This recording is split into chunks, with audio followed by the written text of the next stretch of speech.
All right. Hello, everybody. Welcome to, I think, the 8th day, question mark, of the push. Not actually sure. It's the 8th day of streaming since I started the push. And also, welcome to the art gym. We're not just here for the push. If anybody wants to draw with me, we're also doing that. But of course, if you are just lurking to help me with the view count needed to apply for partner, I do appreciate it, and I especially appreciate people being here early, because that does help a lot.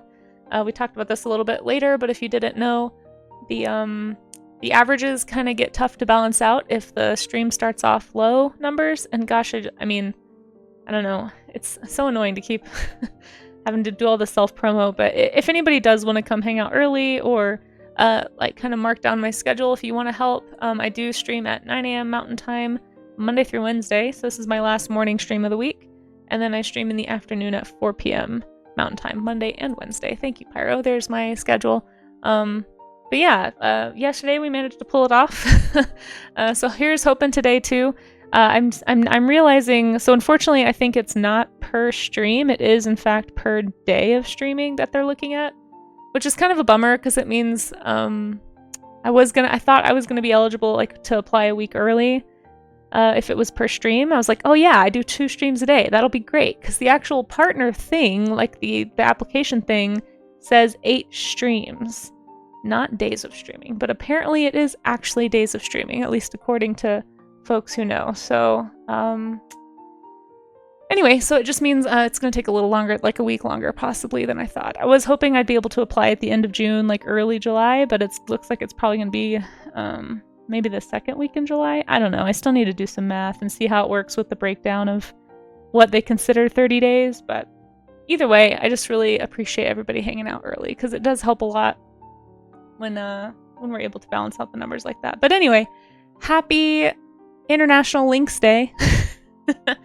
Nema, hey, thank you so much for being here. I appreciate that. I appreciate everybody, honestly, spreading the word about this. Like, I've seen people posting my stream link in their Discords that have stream share sections. Like, I know not every Discord has that, but if anyone's in a Discord that happens to have those things, if you know a community that you think would like that, feel free to drop my link in there. It would help out a lot. Sometimes I have time to do that myself. I tried to do it in a few Discords this morning, but I didn't have time to do it in all of the ones that I would think would maybe like it. But let me share that I'm streaming on YouTube really fast. And then we're gonna hop right into it. Hey, Ox Machina. You missed the kaiju drawing. Where is it located? I haven't posted it yet, Moxie. That's why you missed it. I was hoping to get it finished before I post it in there. I can post right now and just post what's ready. If you guys want to see that, let me finish posting here on YouTube. And I'm trying to get off this starting soon screen as quickly as possible for folks. But if anybody does want to help with the push, just lurk, honestly. Just being here and lurking and letting the stream play in the background while you're doing stuff is such a huge help. And I can't tell you how much it means to me that so many of you are willing to help me with that. So let's see. Drawing links. Nope. I need to start probably writing on this image that I share kind of like what day of the push we're on too. So maybe I'll do that next week. It's only halfway through the push and I'm realizing that. That's okay. Happy International Lynx Day. Yeah, that's what today is. Lynx includes bobcats, by the way. That's just what we call them here in the US, but apparently it is a small lynx, which is very exciting. I always knew that they were related. I didn't realize they were in the same family, which is kind of cool. Explains why they look so similar, to be honest. But perfect. Okay, I think I shared it. I think we're good to go. Okay, cool. Oh, my phone froze. I'm really good at breaking technology. Oh, the doctor's streaming me too. Well, that's so sweet. Okay, let me scroll up and say hi to everybody. And if you want to get started at the art gym, feel free. For those who've never been to the art gym before, we call it that because it's like an accountability session. We have a little command, actually, that my mods made, and they're amazing. So there's some little info about it. And you can draw along with me if you'd like to, and we will share everybody's studies at the end of stream, as long as what you're studying is work safe, and drawn from observation or reference. So it needs to be like a majority not drawn from imagination, basically, because it's one thing to use reference to make a finished image, and it's another thing to work from reference and study reference. I always recommend people study things that they actually observe with their eyes, like draw things near you if you can. But obviously I don't have a Lynx in front of me, thankfully. Although sometimes there's one outside screaming at me at 11, like last night, and that was scary. So guess who got trapped in the studio again? Until way later than she wanted to be. Me! Yeah, I gotta stop staying here after dark. So I'm gonna start trying to get here earlier in the day so that I can leave earlier. I think that's something I've needed to do for a long time anyway, so... Anyway, TLDR. My life is silly. But yeah, if you want to, we have a Pinterest board. Thank you, Amaze, for pinning that at the top of chat. If you want to click that and if you want to draw some links, feel free. If you want to draw something else, though, feel free. We'll kind of talk about how to study versus copy as we go today. But that's what the art gym is. It's essentially an accountability session for artists to kind of do the hard work, the workout part of art making, right, and do some studies. So here we are. And congrats, Chris, on being first, and DD Builds for being second, and Science for being sixth. I don't know why I didn't catch what you were saying. I was so focused on trying to think about what day it was with the push. I was like, no, it's not the 6th day, I don't think. So ignore me. But welcome in, Science. And Amaze, of course, thank you for being here and for your help. And Pyro, same thing. I appreciate you guys. Let's see who else is here. Silvolp, hello. And Neilf, howdy howdy. And Germs, welcome in. John, Kelly Draws, thank you so much for that lurk, and for Good Right Hooks lurk. I appreciate y'all.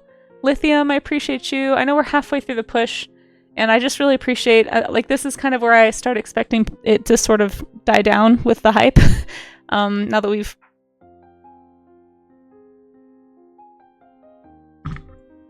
Hold on, guys. Something is happening.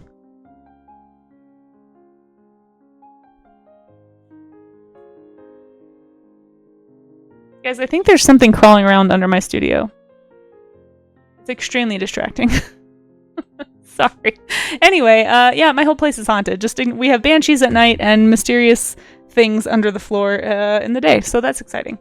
My studio is on a mountainside on a homestead, so it could be anything. Anyway, sorry about that, but I was just gonna say, I really appreciate people showing up and being here early and just kind of lurking for as long as they can. It really does help a lot.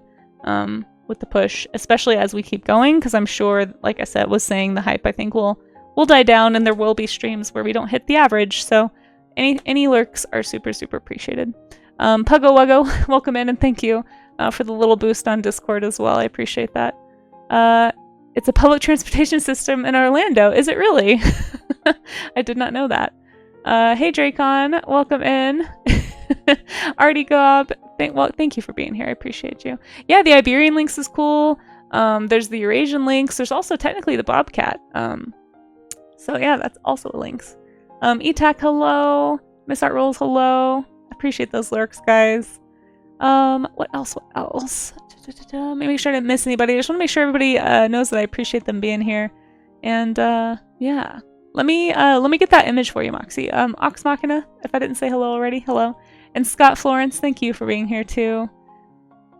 Let's see. Confront the boss fight. Yeah, I have some new music today. I did get here early and download a little bit more stream safe music. At least it's supposed to be. So you might hear some different tracks today. Hopefully it changes it up a little bit for you guys. You want to share art? Our links in chat allowed. Amaze, thank you for hurling cheese at Raga. For anyone who doesn't know, we throw cheese at people for being cheesy here. Also, I just like cheese. So we have 2 cheese emotes for some reason. Speaking of emotes, actually, this afternoon, I'm going to be working on finishing up the sub-zoo. I made a little bit of progress last night. I got kind of distracted doing other stuff, so I didn't get all of them done, but I did get a few done. So if anyone's curious, here is the updated version of the sub-zoo for Kaijun. I did quite a few. I'll post a screenshot of this in the Discord for those who want to see it. And then this afternoon, I'm hoping to finish this. And then if I have extra time in the stream, which I might, then I will hopefully start working on some emotes. I have 20 emotes that have been either requested or emotes that I personally use a lot and that I would like to have in my own set. So I'm going to get through those first. I might do a push emote. A lot of you have been asking me for a push emote, so I should probably do that. So I might do that one, and then a few of the ones I've been waiting on for a while. And then if we have extra slots or extra time, I'll start taking more requests. So that's kind of the most fair way I could think to do it, because some of the emotes on the list are emotes that have been requested in the past, and I don't want to skip anybody. Anyway, we'll talk about emotes in Subzoo this afternoon when we come back, but just for anyone who knows, I'm doing this Subzoo thing for the month of June that has a kaiju theme. So Kaijun is an art challenge that I've always wanted to participate in and haven't really been able to. So this is the closest I'm coming to it. If anybody subs in June, you can request a giant monster. It can be a movie monster or a monster of your own making. Or I can design you one if you just give me some elements. But if you sub or gift a sub, then you can either claim your subdoodle or gift the subdoodle. And then if you're already in here and somebody gifts you a sub or you resub, I can add to your doodle or you can pass it along. That's kind of how it works. Hopefully that's not too confusing, but we'll explain more about that later today. So anyway, let me post that screenshot really fast by request in the Discord. I'm going to put it in the stream event chat. So ! Discord if anybody isn't in there and would like to be. At the end of the month, I'm also going to post a black and white version, like a colorable version. And then if you color one, I know a few people said they wanted to color last month's. That is in the stream event chat. If you just search Subzoo, it should just be a few scrolls up though, because it's not that late into June. Then you can find that. This month's June Subzoo. And there's a couple of people who I still don't have doodles for. Some people didn't want to claim one, but after I finish them all, I'll kind of announce those folks. And then if you guys are lurking and you want your doodle, let me know. Okay, let's get back to this. But yes, thank you again for everybody being here. And again, if you want to know how to help with the lurks, how to help with the push, you can spread the word. You can spread the posts. You can share on socials my posts about it. I am going to make an updated one once we officially get to the halfway point. Maybe tonight I'll make another image to start sharing that's updated. But for now, I have the one in the link there if anyone wants to at Blue Sky or on Instagram. I think also on Twitter. So anyway, scariest partner push we've ever helped with. It's scary. Oh no, why is it scary? Oh, is it because of the mysterious animals? Yes, that is scary. Very cool. Hey, Sloppy Salamander, getting your PC booted up. Aw, Sloppy, I really appreciate that. Thank you.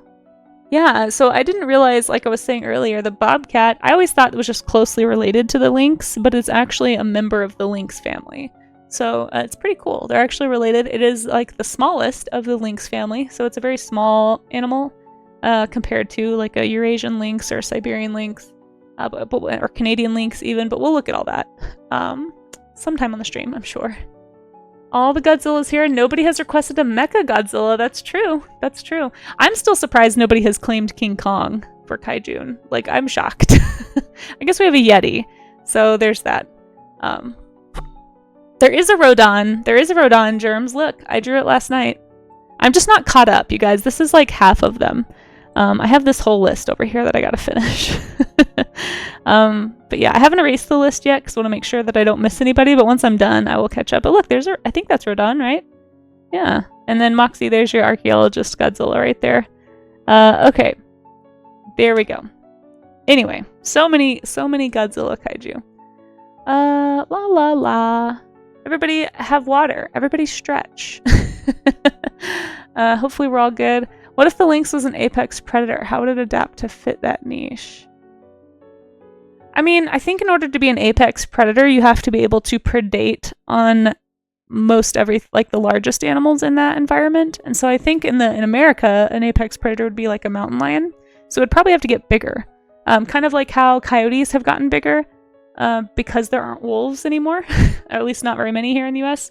Actually, it's been shown coyotes are getting larger, and some wolves are crossbreeding and interbreeding with coyotes. Apparently this is a thing that has happened over millennia with these two species, so it's like not totally abnormal for them. They actually have a more complex history than we realize, is what we're finding out with genetic testing. But in fact, I've heard things like that say that the red wolf is actually mostly coyote. It's mostly a coyote hybrid. It's not even like a majority wolf. So the red wolf, it's interesting. But yeah, I would imagine for the lynx to be an apex predator, it would have to be much larger. So it would need to be able to take down elk and bison and basically be at the top of the food chain. So it's not. Let's see. I can adapt the Carnotaurus emote? Probably. Yeah, no Space Godzilla yet either. Hey, Jason Enos, how are you? It's good to see you. Hey, Chuck Curry, thank you so much for hanging out. It's good to see you too. Thanks again for that raid yesterday. It was really kind. Oh, Artie Gob. Artie Gob, would you like to be in the sub-zoo? In the Kaijun sub-zoo? Let me know. I'm going to write your name down right now so I don't forget. I've been so bad about this. The Bobcat was just like a southern cousin of Lynx. That's what I thought too, Dracon, but they're actually, I mean, they are cousins, but they're in the same family. So like they're under the same part of the tree. We'll look at one zoom here in just a second. But Artie Gob, if you would like to, Amaze, you don't let Artie Gob choose what they want. But if you want to be in the sub zoo, let me know, Artie, and I will put you in here. Just pick a monster if you have a movie monster in mind, or I can design you one, like I said. Snake, dragon, fox kaiju. Okay. Snake, dragon. Oh, what's happening? Oh my gosh, Marcus. I keep forgetting that is a thing until you push the button. I swear nobody ever pushed that button. I've had that button for like a year. It's never been pushed until recently. And now it gets pushed. Like, it's been getting pushed like once a stream. Thank you, Marcus. I hope you enjoyed your epic sax. Yeah, Bobcat is Lynx Rufus, which is a cute name also, by the way. But yeah, let's check out Lynx for a second. So here's my Lynx Pinterest board if you want. And I tried to pick ones mostly from Wikipedia or that say the name of the animal so you can kind of see which one it is. I'm trying to be better about that. But yeah, let's go to OneZoom. OneZoom Tree of Life is a super cool app that I learned about on Danny's channel, and I love it, and we use it all the time. So we're going to look up the Bobcat. It's really cool. You just type in the animal and it takes you right there. So we're just gonna, hopefully it doesn't crash my computer. Right there. So there's the Bobcat, Lynx Rufus, and look who's right next door. Other Lynx. So they're all in the same branch of the family tree. Hopefully that makes sense. They're not, so like, for example, this would be a cousin to this. Since they're not technically in the same like little group, but they are close to each other, these are cousins. But these guys are like, I mean, they're like right there. They're all different types of lynx. It's just that the Bobcat is the smallest of the lynx. It's also, I guess, maybe more reddish. I don't know why they call it a rufus. Part rufus usually means red. Look at the giant feet of the Canada lynx. I want to talk about that for sure. Look how disproportionately large they are. And this is obviously for moving around on snow. They're like giant snowshoes. Kind of like a snowshoe hare. Very, very cool, right? Anyway, if you want to play on OneZoom, just go to onezoom.org. Very fun toy. Bobcats can time travel. I don't know if that's what that means, Marcus, but I like where your head is at. You want to claim Eurasian lynx as the real lynx because they are named Lynx. You do gotta love an animal whose scientific name is just itself again. I do love that. It's like gorilla. I'm sure there's others, but I think that's very funny. Also, hi Charlie's Dragon. How are you? Anjath from Monster Hunter. Oh, yeah, I'm surprised nobody's claimed a Monster Hunter monster either for the sub-zoo. Rufus is such a good name, right, Miss Caprikel? You guys, the animal is crawling around again under my studio.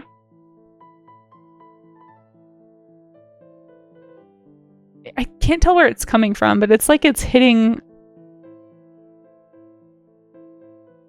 It almost sounds like something is taking a tiny stick and like whacking the floorboards and the wall. It's a very disconcerting sound.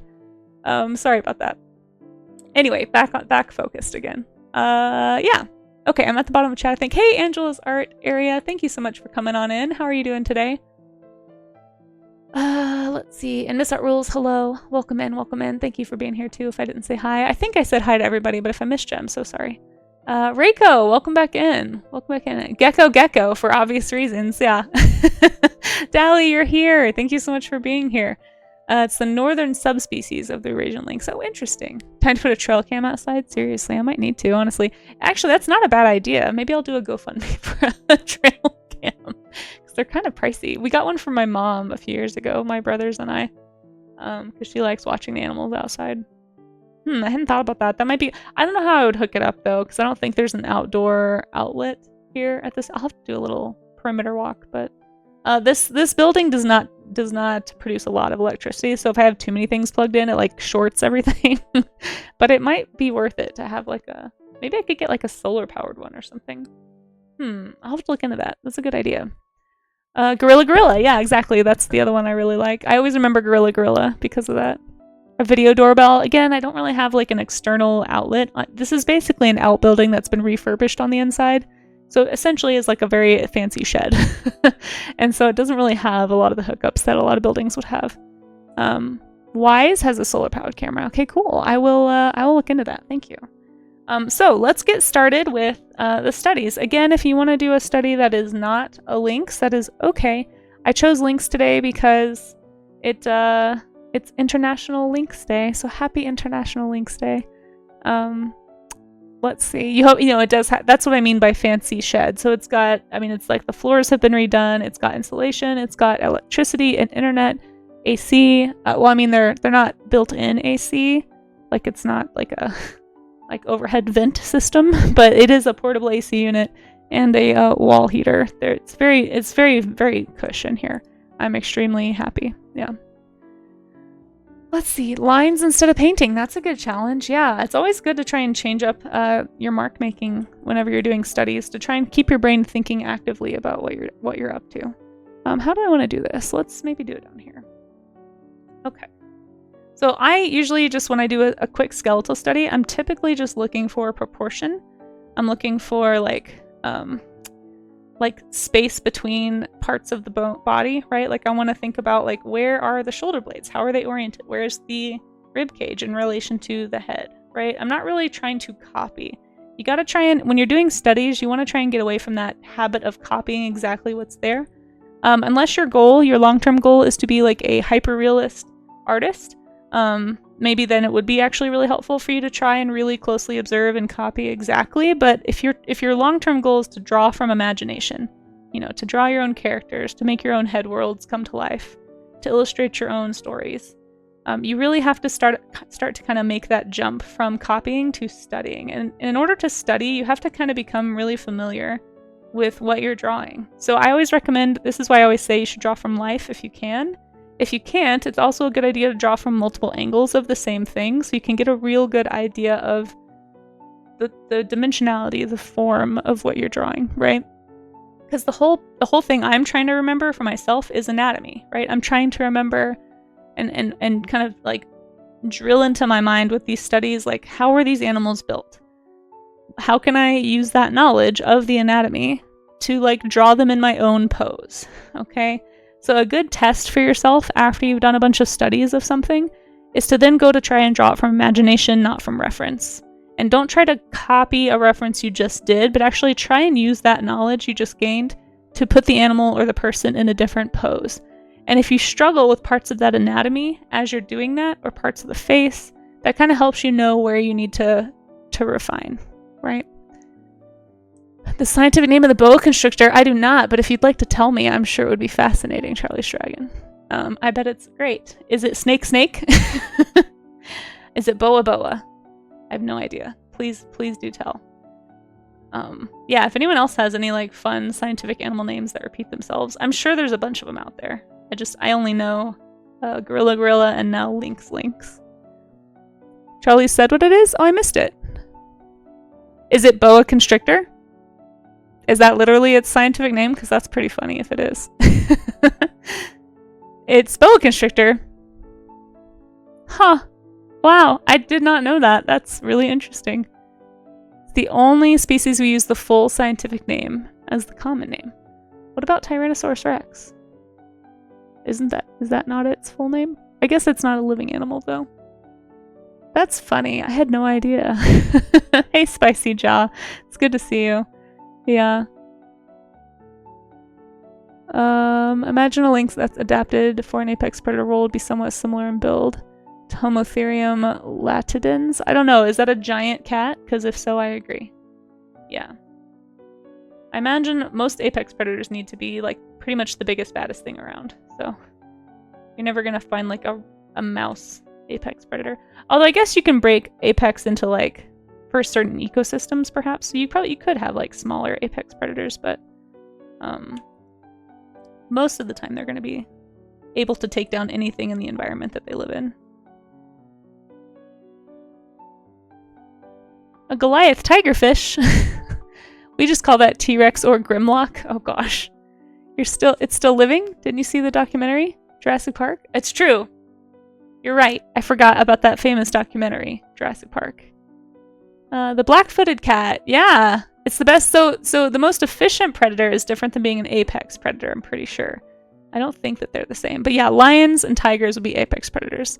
But like, I don't think that makes it an apex predator. It just makes it like one of the best predators. Being the best does not always mean apex. Like if you have a really, there's also like certain shrews, I think, that are actually even higher. They're like the, like pound for pound, I think, kill more things than anything else. Because they're just constantly eating. I forget the name of the shrew. Does anyone know? Yeah, apex means being the biggest. And so we're talking specifically about apex predators, not necessarily like most proficient or highest kill rate. If you want to talk about like globally, probably house cats kill more things than anything else. So there's that statistic. But yeah. Dragonflies have a hunt success rate of 95%. Wow, that is really efficient. Yeah, so yeah, like in some ways, if you're smaller, it's actually easier to get your food, right? Because there's also more options. There's more prey options when you're a smaller size. So there's benefits to being a small little feisty guy, you know? I love how big their feet are in comparison. I think this is a Eurasian lynx. I don't remember what it said in the caption, but pretty sure this is an Eurasian lynx. Boots, is Boots your cat? Does not have a kill rate. It's why they use a shrew for the Godfather character in Zootopia. It's true! That's true, John Kelly Draws. Yeah, that's a good way to look at it. Sure, Miss Art Rules, feel free to share some facts about the bobcat. Absolutely. While you do that, I'm gonna fix my horribly proportioned lynx that I somehow just like shrunk its spine for some reason. So let me just do that. I don't know why I was not paying attention at all. Okay. How do I move that? Come on. Critta. There we go. Definitely just like, what is that syndrome that animals can have where they have like a shortened spine? You see like every once in a while you'll see like domestic dogs and stuff posted online that have it. Does anyone know what I'm talking about? Or am I the only one who falls into those weird places on YouTube? Surely not. Surely not in this group. Surely there's someone else who knows what I'm talking about. And then I did see that Draw Me an Animal. We will get to that. Yeah. You got an interview! Oh, that's awesome! Congratulations, Dally! That's fantastic. I hope it goes well. I hope it goes well. When is the interview? That's awesome. It's rough out there, but I'm glad people are starting to find jobs. I know a few people in the art world that have been feeling the pain from those layoffs and are starting to get some work. So good luck. I hope it works out for you. You'll be lurking? Oh, thank you, Dan the PC man. I really, really appreciate the lurk, seriously. Today, potentially, but this week for sure. Cool. I am hoping for the best for you. Let us know. Far Cry 7. Oh, nice. That's awesome. Good luck. Very good luck. You figure what it's called, yeah. The Scimitar Tooth Cat, yeah. Very cool, Puggo. Oh, that's the one they found the cub frozen. That's right. I remember hearing about that, yeah. I think refers to species as not preyed upon by other animals. Exactly. So basically the largest, yep. I think they asked the zoologist which animal would most likely be a mob boss. Oh, that's funny. Did they really? I believe it, honestly. Yeah, I forget what it's called, but you'll see it with like there's like a very famous I think German Shepherd that has it, that has like lived for a really long time with the condition. But I don't remember what it is. It's basically just shortened skeleton syndrome. Anyway, that's what I did on accident to this poor lynx. So I fixed it now. But that's the whole purpose of me doing a skeletal study, is I'm trying to get down the proportions. I'm trying to think about what I'm actually drawing. Hoping always that it helps, but I'm not really necessarily worried about like preciseness. I'm more worried about shape. So for me, my studies focus more on shape and form, because ultimately I believe that's what's going to help me the most, is understanding that stuff when I go to design and draw creatures or characters or pretty much anything, frankly. Okay. There we go. This music is really slow, so I think I'm gonna skip ahead here. I need something a little more fast-paced. Okay. Front legs have that bone locking out there. Wait, what? The front legs have that bone locking. I'm not sure what you mean, Artie. Can you explain? Okay. Let's save and actually do a study of these guys. I'm gonna do a similar pose to the pose I just drew, just because I think it is helpful. We'll do this guy. He's pretty cute.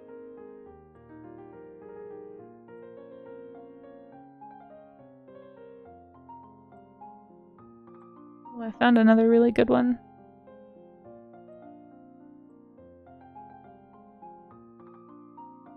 Oh, I found another really good one. Finding some good action poses here that I didn't have pinned yet. Hold on. Blink.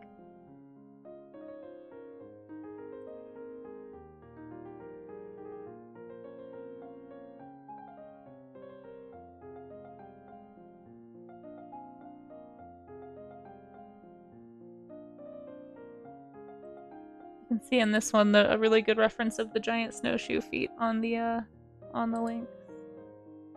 Some really good action poses here.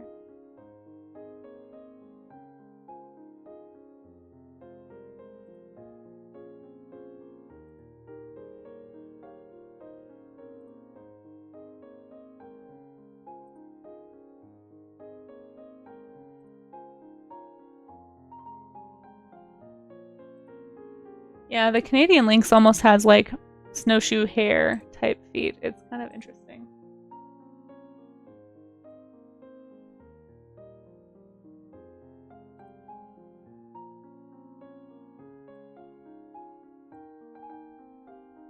Okay, let's do this one. I like this one.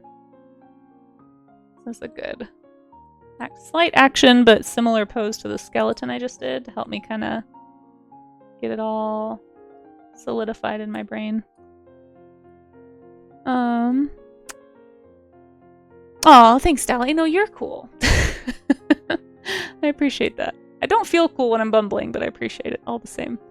You heard the orcas are afraid of pilot whales, and they are apex that know how to mess with the pilot gang. Are they? I mean, they can definitely fight each other. It's more like what somebody said. It's about predation, not necessarily competition. Because like hyenas and lions don't get along, and hyenas often win, contrary to popular pop media. That doesn't make the hyena an apex predator.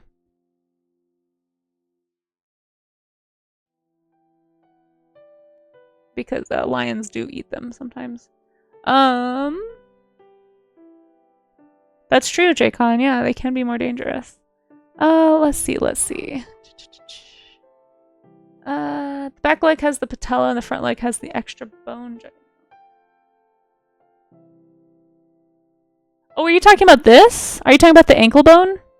Is this what you're referring to? So this is actually so you see that when in like digging animals on the front limbs, but you see this extra bone a lot in quadrupedal animals because it's basically a muscle attachment. It's a muscle and tendon attachment to help with their locomotion. But in digging animals like moles, you'll see really extended bones for the same reason, because it gives extra space for muscle attachment. So these guys are going to be launching themselves forward, need a lot of power in the hind legs. So that's why they have a long one here. And then their elbow bone will basically be extended if they need their front legs for something similar, which is kind of interesting. So if you find like a burrowing animal, they tend to have these same long bones in the front. Yeah, good eye.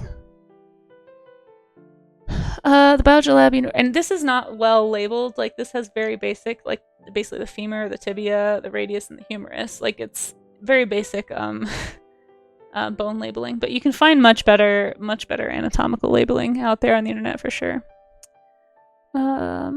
Saber-toothed cat skull. Oh, that's cool, Puggo. That's awesome. Hey, Yanni, thank you so much for lurking. Lynx, hey, Cast W Art, thank you so much for coming in. I actually found out about this day from that post you made on Blue Sky. If you guys aren't following Cast W Art either here on Twitch or on Blue Sky, make sure that you do. Really good animal artist and lots of cool animal information if you're into that. So yeah, thanks for posting that like June, here's all the animal days, because I didn't know about this day until I saw that post. Also trying to wrap up your studies on them. Nice. It's not a coincidence. Yeah, you totally inspired me. Yeah, for sure. You've learned so much about animals. Animals are super interesting. I'm glad that you guys are willing to sit here and listen to me ramble about animals. Honestly, it means a lot. And thanks again for lurking to everyone who's coming in to lurk. It makes a difference. Thank you for pushing those numbers up. The longer we can hold them above 75, and actually the more over 75 we get, the better the average comes out at the end of stream. So we'll just kind of see how the stream goes. But I really appreciate everybody being here earlier in the stream. It helps. Helps with that average. Yeah, for sure. For sure. They do have a really big bite strength, the hyenas, for sure. It has exactly 4 bones labeled. Yeah, I'm not sure why they bothered, honestly. There's probably a purpose in the article. I just didn't read the article. They could have been comparing the length of these 4 bones specifically. You know, it's probably not necessarily intended as anatomical study. Ooh! Oh, I shall. Thank you, Spicy Jaw. I don't know what else to talk about, but yeah, anatomy, animals, references, all very helpful. Thank you for the jump scare. You're learning about all the subspecies of Eurasian lynx. Yeah, I saw that too. I had no idea there were so many. Yeah, there's a ton of subspecies of the Eurasian lynx specifically. It's pretty interesting. Okay, let's do this guy. Yep, there it is, Raga. Raga got the jump scare. Wait, did I put this in the wrong... That got dropped in the wrong place. Hold on. No, I drew on the wrong layer. Okay, hold on. Hold on, avert your eyes. This never happens. I never ever do this, not even one time except this time. We're gonna make it, we're gonna make it go away. Chat, hold on. We're gonna put it in the right place. Boink. There, it's though it never happened. It's fine. Everything's fine now. Why when I paste things does Krita not put it where I want it to go? Thank you. Okay, there. Everything's on the right layer now. See? Look at that. Look at all the things I'm being on the right layer. It's totally fine. We totally don't have a layers command for this exact reason. Totally. Yeah, thank you, Dracon. We certainly didn't make a command. Yeah, well, technically I made that command, okay? I'm aware of my faults. Are caracals a type of lynx? They are not. They are a small wildcat, so I have a small wildcat folder. But no, they are a different family, a different branch of the family tree. Yeah. If you're ever curious about how animals are related to each other, there's this really great site that it's very visual for those of us who are visual folks. It's called OneZoom. You can draw one anyway, yes, Dally. You can always draw whatever you'd like for the studies, as long as it's if you want to share it anyway, as long as it's from reference, totally fine. Yeah, that's funny.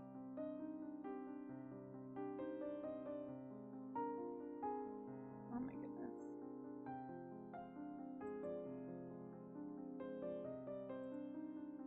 Little hunty guys. I just found another really good one that I like. But yeah, I think small to medium wildcats are actually pretty prolific hunters. So I want to say that lynx are pretty effective at what they do.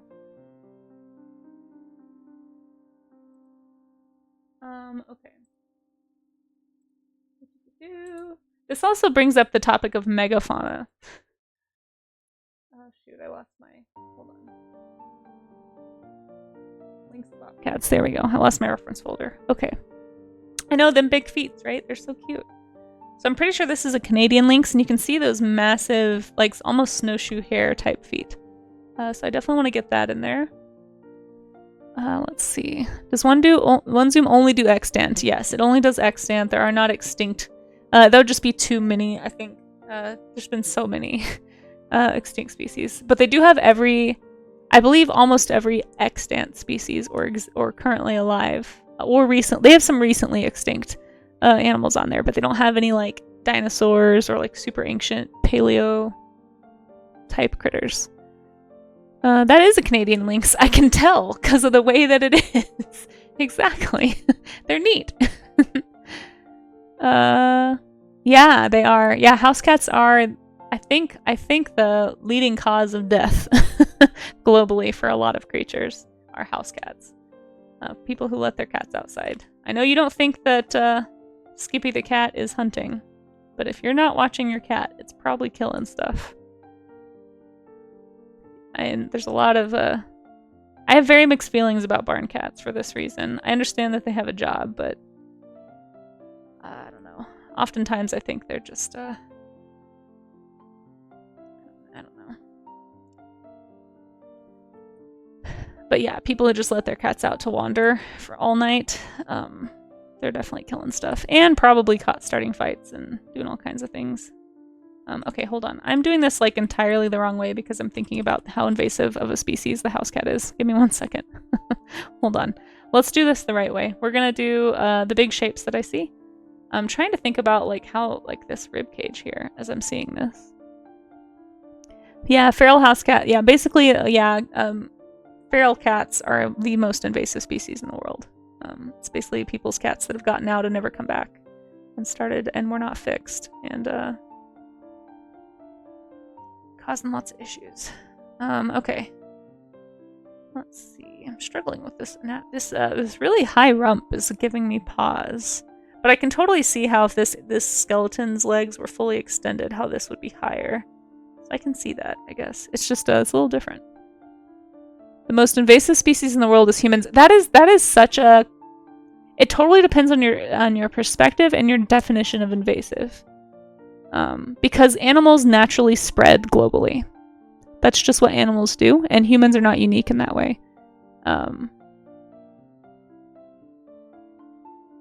Yeah, that's like a really long conversation. That's come up a few times. Yeah, I'm curious, what is your opinion, chat? Are humans an invasive species, in your opinion? I don't know if there's like a solid... I don't know if there's like a solid scientific way to describe that for people. I think that, like, because we are part of nature, you know? Like, it's not like we're aliens. But I can totally see it, too. We're definitely destructive. I don't think very many people would argue that we're not destructive to our environment. But as far as being an invasive species, that's a little more, like, nuanced, maybe. I think it's really interesting. Giving me pause. Oh my gosh, Amaze, stop. Hold on. Wait, everyone stop. We have to throw cheese at Amaze. There. Cats hunt all the time. Yeah. Yeah, and I'm not trying to shame anybody who puts their cat out. It's just something to consider if that is something you do. Like, I have friends that have outdoor cats, but they're partially outdoors and they are monitored while they're outside, so it's like a little different. But like, if they're unmonitored, you just have to assume that they're killing stuff. Because that's just, they have a really high prey drive. They're just behaving the way that nature has built them. You know, it's not their fault. It's just something to consider. Invasive usually means brought in by human means. We did bring ourselves, but so have other animals. That's the thing. Like, other animals have also. When the opportunity arises, like when land bridges come up, we bring ourselves into other environments. Lots of birds fly from island to island. Or from continent to continent and start new populations. Like, yes, we have introduced some birds, but sometimes birds have done this themselves. It happens all the time. You get those vagrant animals. They get blown away by wind and they start a new colony. So it's like, where's the line between invasive and just expanding natural range based on your abilities? Exactly. And so that's kind of where the interesting part of the question comes in. Yeah. Yeah. So that's why it's like, it depends on how you define humans, I think. And whether you think of humans as like a creature behaving the way that they're supposed to behave, or like, I guess, like a super sentient creature that is making decisions to make themselves invasive. I don't know, it's just interesting. It's just interesting to think about. Yeah. You don't have a nuanced take? No, it's fine. But I know you are being silly, Dally, sorry, just hanging out with animal nerds. Because it is kind of, it actually does come up a lot. I know you were being silly, but it comes up a lot when you start talking about invasive species. People say that a lot, and it's like, well, it does bring up some interesting questions, I think. Because, like, I think we are invasive to space. I feel like that is not a natural place for us to be. So, like, if we ever get to the point of colonizing another planet, we are totally, I'm going to go ahead and say, we are totally an invasive species at that point, because that is not anywhere near where we should be. But we do cause a ton of damage, exactly. Yeah, I think that's the bigger takeaway. Hey, bots, it's good to see you. Thanks for coming in. And Dandy Fiasco, thank you for that lurk. Let's see. Feral cats are a huge problem. Yeah, oh, I know. We've done an invasive species week twice in a row, Puggo. And I've talked about domestic cats and how invasive they are. Rats and pigs, I guess, are some of the most invasive and destructive. And then camels in Australia. That was the one that kind of blew my mind. I was actually totally nerding out with some people who don't care as much about animals as I do, IRL, and I was telling them about this and they were like, what? But then I was also like, I can tell I'm talking to you too long about this, so then I stopped. I don't think I had crossed the border into like the annoying range, like they weren't trying to end the conversation, but I was like, sorry.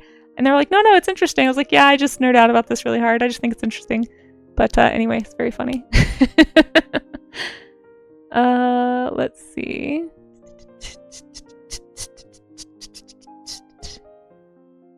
Even our domestication of cats has led to several extinctions. Yeah, for sure.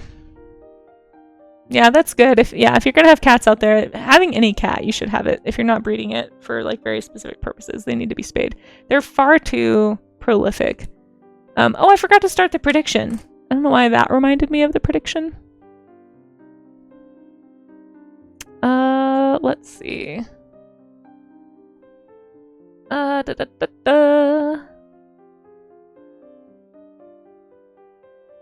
What should we predict? Let's predict. How do I do? It's been a minute since I've made the prediction. I probably should have started it sooner, but we're technically in the first hour of stream, so maybe it's not too late to start a prediction. Let's see. We're gonna start. We haven't done a prediction in a while. How many studies will Casey do? Well, I've already done 1.5, so we're gonna say 2, 3, 4, or many more. Start prediction. If you'd like to predict, wait, did I do that for the right amount of time? It should be for 30 minutes. One time I did it for 30 seconds on accident. Did it do it correctly? It's not showing me. It's just like scrolling. There we go. Is it? Come on. Come on. Okay, I think I did it for a longer amount of time. So if anybody wants to do a prediction, feel free to do so. And then hang out to the end of the stream to see if you get it right. It's a little way to reward people for lurking the whole time, give you something to do, for those who aren't drawing. Your special interest is human communication, which is why you find acting and character studies in TV movies so interesting. That's cool. I need to find a way to be interested more in human interaction. Maybe that would help me with wanting to draw people more, honestly. That's an interesting way to look at it. Because, like, visual communication really interests me. That's why I like telling stories with images. That's why I like illustration. I wonder if I can find a way to, like, think about people like that. Maybe that would help me want to draw them. I gotta find some way to be interested in drawing people. Actually, Art Fight is coming up next month. Is anybody in chat doing Art Fight? Feel free to drop your Art Fight link if you are. If anybody wants, I have an Art Fight page you can look at. It's !Art Fight if you want the link. I don't know how many I'll get to, but I always try to like keep it in mind in July. And it's sometimes I'll challenge myself to do like human characters specifically, or very few, like more humans than critters, because I'm trying to find ways to be interested in drawing people. Oh, we have a lot of art fighters. Nice. You've never done it before. Oh, sweet. There's a bunch of people doing it. Cool. Yeah, if anybody wants my link, just type !Art Fight. I'm not going to force it on you. But it's there if you want it. Let's see.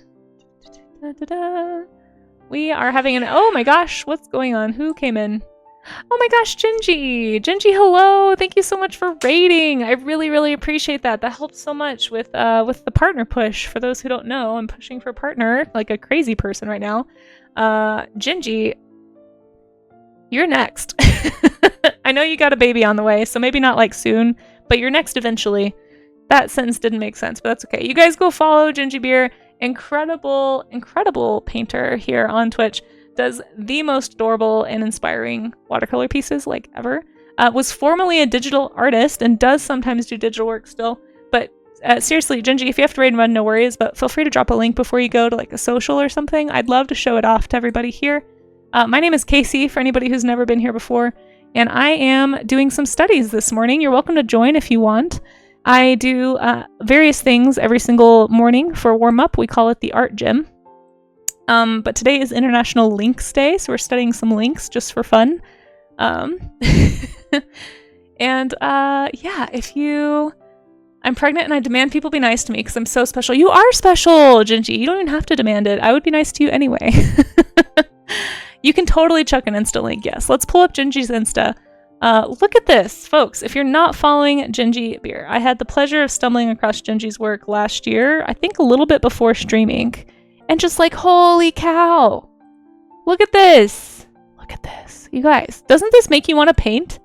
I just love the vibrancy that you get in your work. And I know you said you mostly do straight from the tube paints and that's why, but still, your style, there's just the way that you make marks is so vibrant.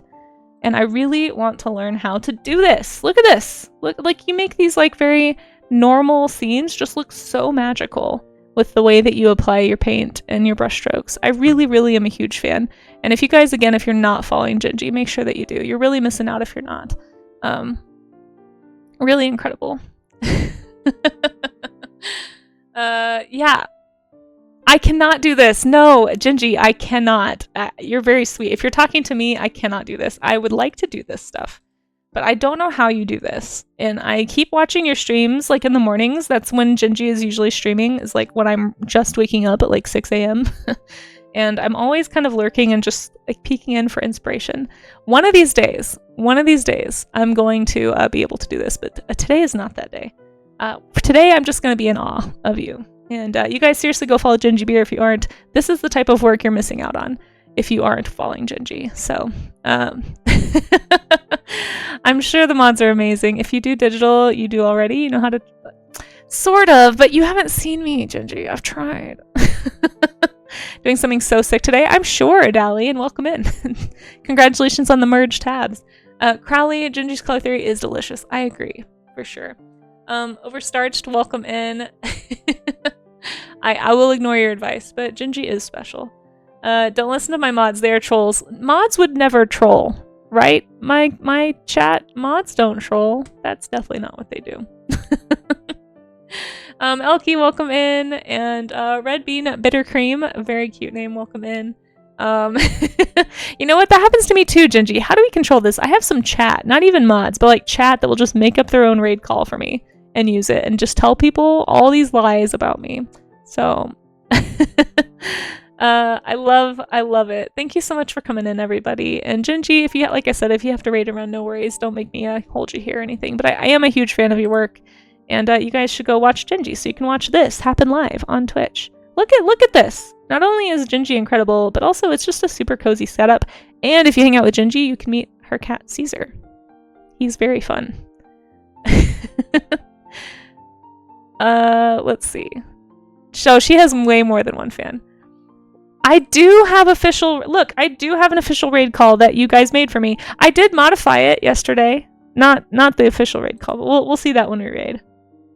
Oh my gosh, this is too funny. I love your work, Gingy. Thank you so much for raiding in. I'm honored. For anyone who's never been here before, if you're still here from the raid, my name is Casey. Hello. Thank you for giving a new streamer a chance and for lurking. I do appreciate it. I am pushing for partner right now. I am trying to get partner because I'm trying to get it pulled up here, but I'm not being very suave about it. I'm sorry. Because I'm trying to be on the front page of Twitch in time for Save the Vaquita Day. For those who don't know, it's a highly endangered porpoise. And there's fewer than 20 of these guys left in the world, but they are still savable. They have survived genetic bottlenecking before, which is when you get a really low population number, much like the American starling, or formerly the European starling. I guess they're technically the same. But basically all starlings in the US are clones of each other. There's some species that are just more resilient to this type of close breeding, and the vaquita porpoise is actually one of them. They've tested the blood. There is reason to have hope still. And so because of that, I am trying to get them on the front page of Twitch. Or wait, hold on. I have a thing about it if anyone wants to read it. There it is, genetics. But yeah, the thing about being on the front page, though, is that you have to be a partner to be on the front page to apply. So if I want to be able to apply in time for this day, I need to be partnered by August. And I realized this at the end of May. So we were already kind of getting close to those numbers. And so I just decided to I wasn't really going to push because I feel weird asking people to hang out with me. But if you want to help me reach this goal, feel free to just lurk. It's super helpful if you're willing to. Thank you. Also for the follows. Thank you. Hi, Jules. I can't even say your name. I'm sorry. Thank you so much for coming in. and for following. But if anyone wants to lurk, I'm not even asking for follows unless you want to, but there's how you can help. My little push command shows you how to lurk if you're newer to Twitch. And I mean, most of you probably know, but just let the video play. You can also boost my post about this on social media. So there's the Blue Sky link, and then here's my socials. If you want to go to Instagram and share in your stories, that would mean a lot.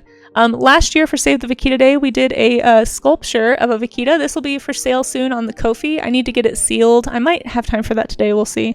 And I also made a little baby to go along with it.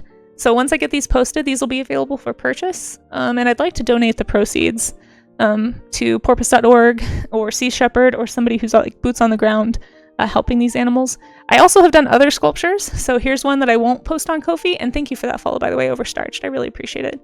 We do sculpting on the last stream of the month. This is about the only traditional media I tend to do is sculpting. But every once in a while I do like a plein air study. I've worked in watercolor for that. I'd like to get gouache, honestly, to try it again.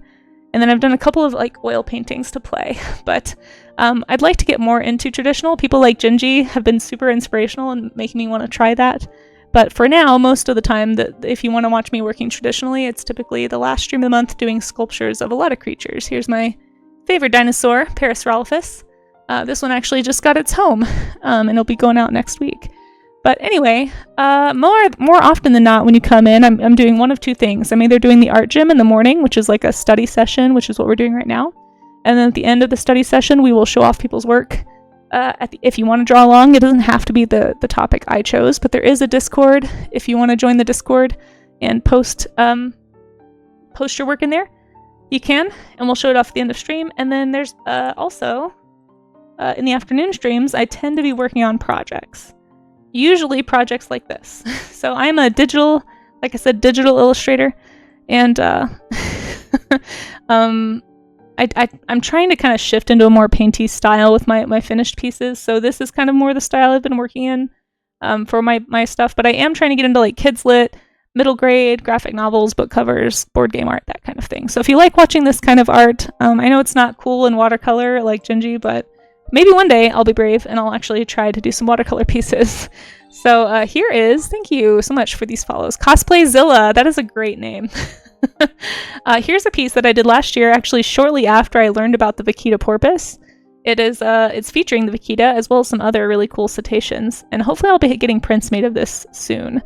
I did apply to TwitchCon as well as Denver Fan X, so I'm hopefully going to be going to some conventions this year, and I need to prep for those. They're actually evaluating TwitchCon applications as we speak, so it's possible that you guys just hanging out here might even help me get accepted to TwitchCon, so thank you. I have no idea if that's true. It's just like a hope, frankly, that I have, but thank you all for hanging out, for following Cosplayzilla. I appreciate that. Random Macaroni, I love your name still. Thank you for the lurk. Thank you, Dally. I need to fight you to be nicer. It's, you know how it goes though, Dally, right? Like, artists are always so critical of their own work. I think that's just part of it. Like, perfectionism is the curse of the artist. It's like you can only see the flaws in your work and where you want to improve. It's really hard to see the places that you're succeeding. But yeah, that's what I do. We are going to go into a short ad break, so the last thing I'll show you is the first Wednesday of the month. We do this thing called Sea Slug Dragons, where chat gets to choose a sea slug, and I will design a dragon-y creature based on that slug. Sometimes more dragon, sometimes a little more creature. But always a lot of fun, and sometimes I turn them into sculptures. So like this one is a sculpture that will maybe be on Ko-fi eventually. But we are going to go into an ad break, so if anybody wants to help support the stream, we're just going to stretch. We're not going to draw, so nobody misses anything. And again, if anybody wants to help with the push, all I'm asking for is a lurk if you have time or if you can, but no worries if you can't. Are we rambling, or are you just trying to scare me, Spicy Jaw? I was welcoming the raid and talking a little bit about my art. Anyway, we're gonna stretch, ignore the chicken with arms, and we'll be back in about 180 seconds. It's enough time to go get water, and it also eliminates pre-roll ads, so thank you guys for putting up with the ads altogether. It does help me, hopefully, make the stream a little more fun to bump into. So, I figured you were trying to scare me. That is why we had to make the hey listen command bits only, because there was too much squirrel abuse happening. But yeah, we should be going into ads any second. I'm just going to stretch. There it is. And thank you, P-Gear. I appreciate that follow. And we are going to just arch the back and push the shoulder blades together and hold. This is going to be a really good posture stretch. So you want to hold for about 20 to 45 seconds. Hey, Marcus! Abuse of the listen! It's only 4 if I'm missing something in chat. Oh boy. See, one time what happened, let me give you some background while we're stretching. Everybody unshrimp. We're unshrimping right now. So just push those shoulder blades together and hold. But sometimes I miss things that are happening in chat. Like one time I forgot and had it on the big cam, like the big face cam for a very long time. And I was trying to talk about something I was looking at on screen. Okay, this has happened more than once if I'm going to be honest. But I didn't know. And people kept using the squirrel command to try and get my attention. But the problem was it had been abused so many times as a jump scare trigger that I've just started to, like, I don't think anything important is happening when squirrel is used anymore. I just think people are trying to scare me. So I had to make the hey listen command, and I had to limit it to bits, and I feel so bad, but it's like the purpose of it was supposed to be to like let me know if I'm missing something. So anyway, I apologize. I feel really bad. I think I need to lower it. I think it's like 5 bits. I want to lower it a little bit because I do feel bad, but it's funny. Oh my gosh, it was like 3 minutes, Cass. Like I had just gotten rated. And they were showing me like a preview of this game they were working on. And I was watching basically the preview video on YouTube of it. And I was like talking about all the art and I was like being all inspired by it and stuff. And like the whole time chat's just freaking out, but I'm not looking at chat. I'm looking at my screen. I'm like reacting to what I'm watching. And they used squirrel a bunch. And I was just like, oh, people trying to jump scare me. I'm gonna ignore you guys and I'm gonna keep admiring this beautiful art from this raider. And then finally 2.5 minutes later, I look over and I'm like, wait. Was I on the wrong screen? They were like, yes, we were trying to tell you. I think there's a clip of it somewhere. I was so embarrassed. I was bright red. I was so embarrassed. So that's when I made the hey listen command. Anyway, that's the story behind it. And thank you, Rinsum and Jazzy, for the follows. I really appreciate the support, you guys. It seriously means a lot. We're actually 7 follows away from lying to Twitch about how many people are following me. So if anybody wants to make me a liar, keep following, I guess. That's the weirdest endorsement. Pretend I didn't say that. It sounds like something chat. You know, somebody did clip it. I don't remember what the clip is called. Oh, and we have another Draw Me an Animal. Okay. I will go back and do those after the ad break, but we're just going to stretch. I forgot to say if you're holding your shoulder blades together to just relax, basically. And ouch. What that's going to do is take you from this shrimped posture to like an overcorrection, and then you just relax. And so it just straightens your spine, essentially. So we did one stretch during the ad break. Don't forget to hydrate. I think I got to hydrate too, so everybody hydrate. And somebody mentioned this music. It is not from Monster Hunter, but it is from Okami, which, to my knowledge, is open and free to use. I looked it up. That's what it said. I've also played Okami and I didn't get a copyright strike, so I'm assuming it's fine. Anyway, maybe I shouldn't call that out. I have no idea. I'm just trying to play by the rules, you guys. Okay, but yes, I've been trying to find video game music that is reportedly royalty-free as far as background music for VODs, so. But just to be safe, I do still have my normal stream safe track in the background of the VOD, because I'm terrified of a copyright strike. Okay. Let's go ahead and do these 2 Draw Me an Animals. So for anyone who hasn't been here for a Draw Me an Animal game before, it's just a game you can play randomly. I do still have a gratitude jar I need to do from BitGamey, so we're gonna do that also. Hydrate first, second, Draw Me an Animal. There it is. Okay, so the first one we have is the Goliath Tigerfish. The Goliath Tigerfish. So feel free to look this up if you'd like to. And then at the end of 5 minutes after I've drawn it, we are going to learn about it, which is always a good time. Tigerfish. Okay. What do I think this looks like? It's large. I don't know what a tigerfish looks like. It's not a carpet shark, is it? I'm thinking triggerfish, but tigerfish. I don't know if I know what that is. Oh, thank you, Apologies. Boy, I resonate with that name. We've talked about starting a sorry counter, because I apologize a lot. We're just gonna draw a large fish, and then we're gonna learn about it. I don't think I know what a tigerfish is. It's possible I've seen one and I've just forgotten. I'm really not as sharp with non-mammals, frankly. Like birds, fish, bugs. I do not have anywhere near all of those animals memorized. Goliath tigerfish. I feel like I'm gonna see this fish and be like, oh shoot, I've seen that before. But I'm just not good at it. No, I don't have a counter yet for the saris. I'm not gonna paint these. Also me fully starts painting. Yeah, I feel that. I always say that too. Sari counter is like the distraction counter. It's too many. Yeah, probably. I mean, we could make one, but I do apologize way too much. I know. I'm working on it. We're just gonna make a toothy fish, okay, guys? We're just gonna say that this is a tigerfish. It's probably nothing like this, but we're just gonna draw it like that anyway. And maybe it's striped. I have no idea. We're gonna make it striped because I like the idea of a stripy fish. He's somehow gonna have anime eyes, even though he has big old teeth. Let's do like a brownish color, I think. Sounds good. You love him with his anime eyes? Yeah. He really wants to be friends. he might nibble on you occasionally.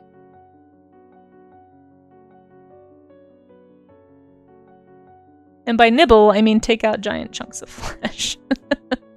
Definitely not cute bites. Okay, let's see. He may scar you for life. Ta-da! Okay, let's do some nice light stripes. Sometimes they have these fish that have like lighter striping. I have no idea if this will be one of those, but... Bouncy, bouncy, fun. Yeah. Oh wait! Is it tiger or tigger? Oh no, it does say tiger. Okay. I was like, shoot, did I totally misread that? Because I've done that before too. What was the one that I did that with? It was a rodent. It was the jerboa. Because I even just now wanted to say jeroba. Because I have been misreading that with my pseudo-dyslexia since I was a kid. I'm pronouncing it jeroba. But it's actually a jerboa. I will never forget that either. Because I was like, what? My whole animal knowledge is a lie. Guys, the thing is crawling around in the wall again. It's freaking me out. Okay, sorry. Anyway. That is my tigerfish. It probably looks nothing like this, but let's go learn about it. I'll give it some teeth. I forgot to count how long I was... Why? We played the one for bits? Oh my gosh. Was I squirreling? I guess I was distracted by the terrifying sounds in my wall, so I guess that's fair. That spells Tigger. T-I-double-gut-er. That's true, it does. Boots nibbles on you all the time. That's true. Okay, let's look it up. A tigerfish. Goliath tigerfish. First time here, rattlesnake, what an entrance. Thank you so much for coming in, and thank you for the bits to squirrel me, to let me know when I'm squirreling. Hope you're doing well. We are playing the Draw Me an Animal game where I have to guess what an animal is based on the name submitted by chat. Hey Jules. Tigers tops are made out of rubber. Yeah, you guys are gonna have that stuck in my head like all day now. Goliath tigerfish. Oh, it does have big teeth. Oh, thank you for the follow. So it does not have stripes. Well, it kind of does, but they go laterally. So here is the Goliath tigerfish. It's fish. It's very cool. This one has stripes. Look at that. Look at those teeth. What the monkey? What the heck? Oh, it's on Facebook. We don't want to go there. Let's learn about it instead of these fishing pictures. Let's actually see what it looks like. Wow, look at that face. Look at that face. It's like they knew. Oh, look at this little one. It's a juvenile. It's got a little red fin. Little chompers. Look at those. Oh my gosh. Wow. What a face. That is crazy. Maybe I have seen these before. I don't know. But a giant tigerfish or a mabenga. See, I never would have guessed it if you'd used that name ever. I'd been like, I don't know. Very cool. So it's also an aquarium fish sometimes. However, due to their enormous size, oftentimes reaching over 84 inches, They are not suitable, except among the most experienced fish keepers with the ability to house them. The recommended size of such a tank setup would be a 4,000-gallon tank. Holy cow. They are predatory fish with razor-sharp teeth and hostile to most other inhabitants. It's recommended to keep them alone or with larger and more boisterous species that can hold their own. Jeez. So, like, basically a zoo aquarium. This massive fish will only feed on live prey. Wow. Definitely not a fish that should be in an aquarium. Ever. Let's see. Oh, here we go. Here's what we were talking about earlier with the vaquita. So there was a study that reconstructed the phylogenetic history of this animal. It goes into how they did it. It indicates that it may have been It's basically it had limited dispersal and had a small area historically where it was able to reproduce. So based on this study, it basically possesses low nucleotide diversity, suggesting that existing populations originate from a historically small effective population, which underwent rapid population growth at some point in the past. That's interesting. So basically, it started off very small, so they're all very closely related, but then they had a population explosion. Again, not to keep bringing them up, but much like the European starling here in America. So anyway, this is another example of a species that can withstand what we call genetic bottlenecking, like they've done it historically. So there you are. If you want to read more about the Goliath tigerfish, there you go. We're going to do the next one. So we have 2 Draw Me animals lined up, and then we'll get back to the studies. Thank you again to anybody who is lurking to help with the push. I do appreciate it. Let me do that. This one is the Bullicornis Rich. I have no idea what that is. Like, not even a little bit of an idea of what that is. Oh shoot, I just broke something. There it is. Oh gosh, my heart dropped. I thought I had broken the stream. A Bullicornis Rich. Okay, let's try this one now. Hey Blue Skittle, how are ya? Hope you're doing well too. You don't like him, you like mine more? Sorry. You grew up with the Tigger movie. It's practically part of your DNA. That's awesome. Nightmare Fuel. Sorry, Marcus. Sorry, everybody who thought that was freaky. I thought it was super cool looking, but I also like monsters, so maybe I'm a little biased. Okay, let's see. It doesn't sound like they're very good in aquariums. Let's see. Bullicornis Rich. I have no idea what this is. Feel free to go look it up. I know there's a Bullock's Oriole. An Ornis reminds me of bird. I wonder if this is a Bullock's Oriole, if this is the scientific name of the Bullock's Oriole. But don't tell me, chat. That is my guess. Bullicornis Rich. Okay. I'm gonna guess it's a Bullock's Oriole because of the Ornis part and the fact that this name is basically the name of the Bullock's Oriole. So that's my guess. I could be totally wrong. We do have these here in Colorado. That's the only reason I am aware of them. But feel free to look it up and laugh if I'm totally wrong. My other guess was going to be another fish. Because I usually, if I don't know, I will guess fish, bird, or bug. But I'm going to guess this is a Bullock's Oriole, and I just got lucky. If it is right, that I just got very lucky happening to know about the Bullock's Oriole. But we'll find out. We'll find out in 5 minutes. It is 10:20, so I'm just going to go for 5 minutes and doodle what I think this looks like. Based on the ones I've seen outside. I don't know if I actually have a great understanding of it. I've only seen a few of them, but this is the time of year we start seeing them, to be fair. Let's see. They kind of have a longer beak, but I may have done the beak a little too long. But these are really pretty birds. They're like bright orange with some black. So I'm going to go a little bit lighter black just so you guys can see it. Oh, that's not dark enough or light enough. So we'll pretend that that's a black color. I'm trying to remember where they have the orange.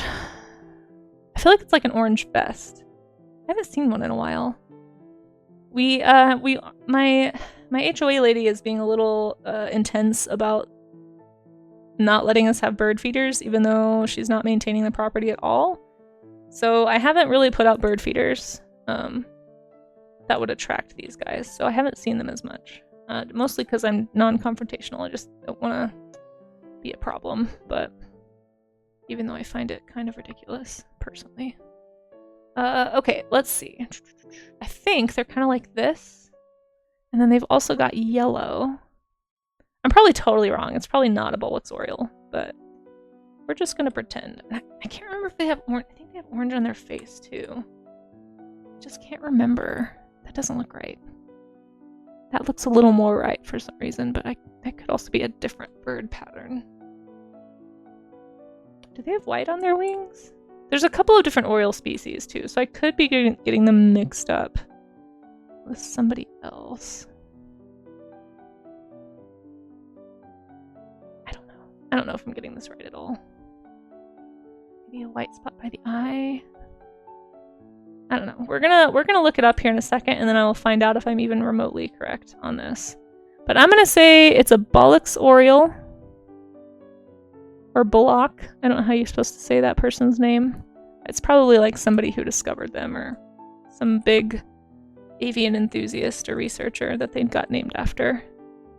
Okay, so we're gonna say this is the branch. I know that they like to eat oranges. So like one of the things, if it is a Bullocks Oriole, you can set out orange pieces for them and they will come eat them. And that's like one of the ways to attract them to your home. So if you live in an area where these guys live, if you look up their range, you can attract them this way. You do have to keep it off the ground where like ants and stuff can't get to it, but I usually set it up on top of the feeder, or we have like a little ledge because we have a wall right outside the porch by our apartment, and I just put it on top of that and they come find it. Okay, let's see if I'm right at all. Bullock's Rich. Bullock-ornis Rich. Yeah, so we'll see if I even got close. I probably didn't. Let's see. Let's see. Bullock-ornis Rich. Nope. Not even close. It is a prehistoric bird, but it is not in fact a Bullock's Oriole. Just for fun, let's look up a Bullock's Oriole. Just so I can prove to you that it is a real thing. Okay, and I want to see how close I got to. So I totally messed up the markings. There is some white on the wings, and they do have some striping around the eye. I just couldn't remember what it looked like. So this is me trying to draw a Bullock's Oriole from memory without reference. Hold on. I messed everything up just now. There we go. So, I mean, I think for trying to do this, I think I did okay.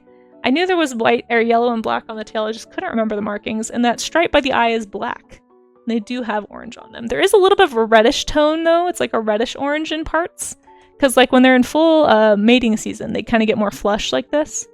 So this is what I was thinking of. Dang it, I got some of the markings wrong. But I feel like I did okay if it had been a Bullock's Oriole. Just out of curiosity, I want to see what the scientific name of this guy is. Get out of here. Ah, it's Icterus bullocki.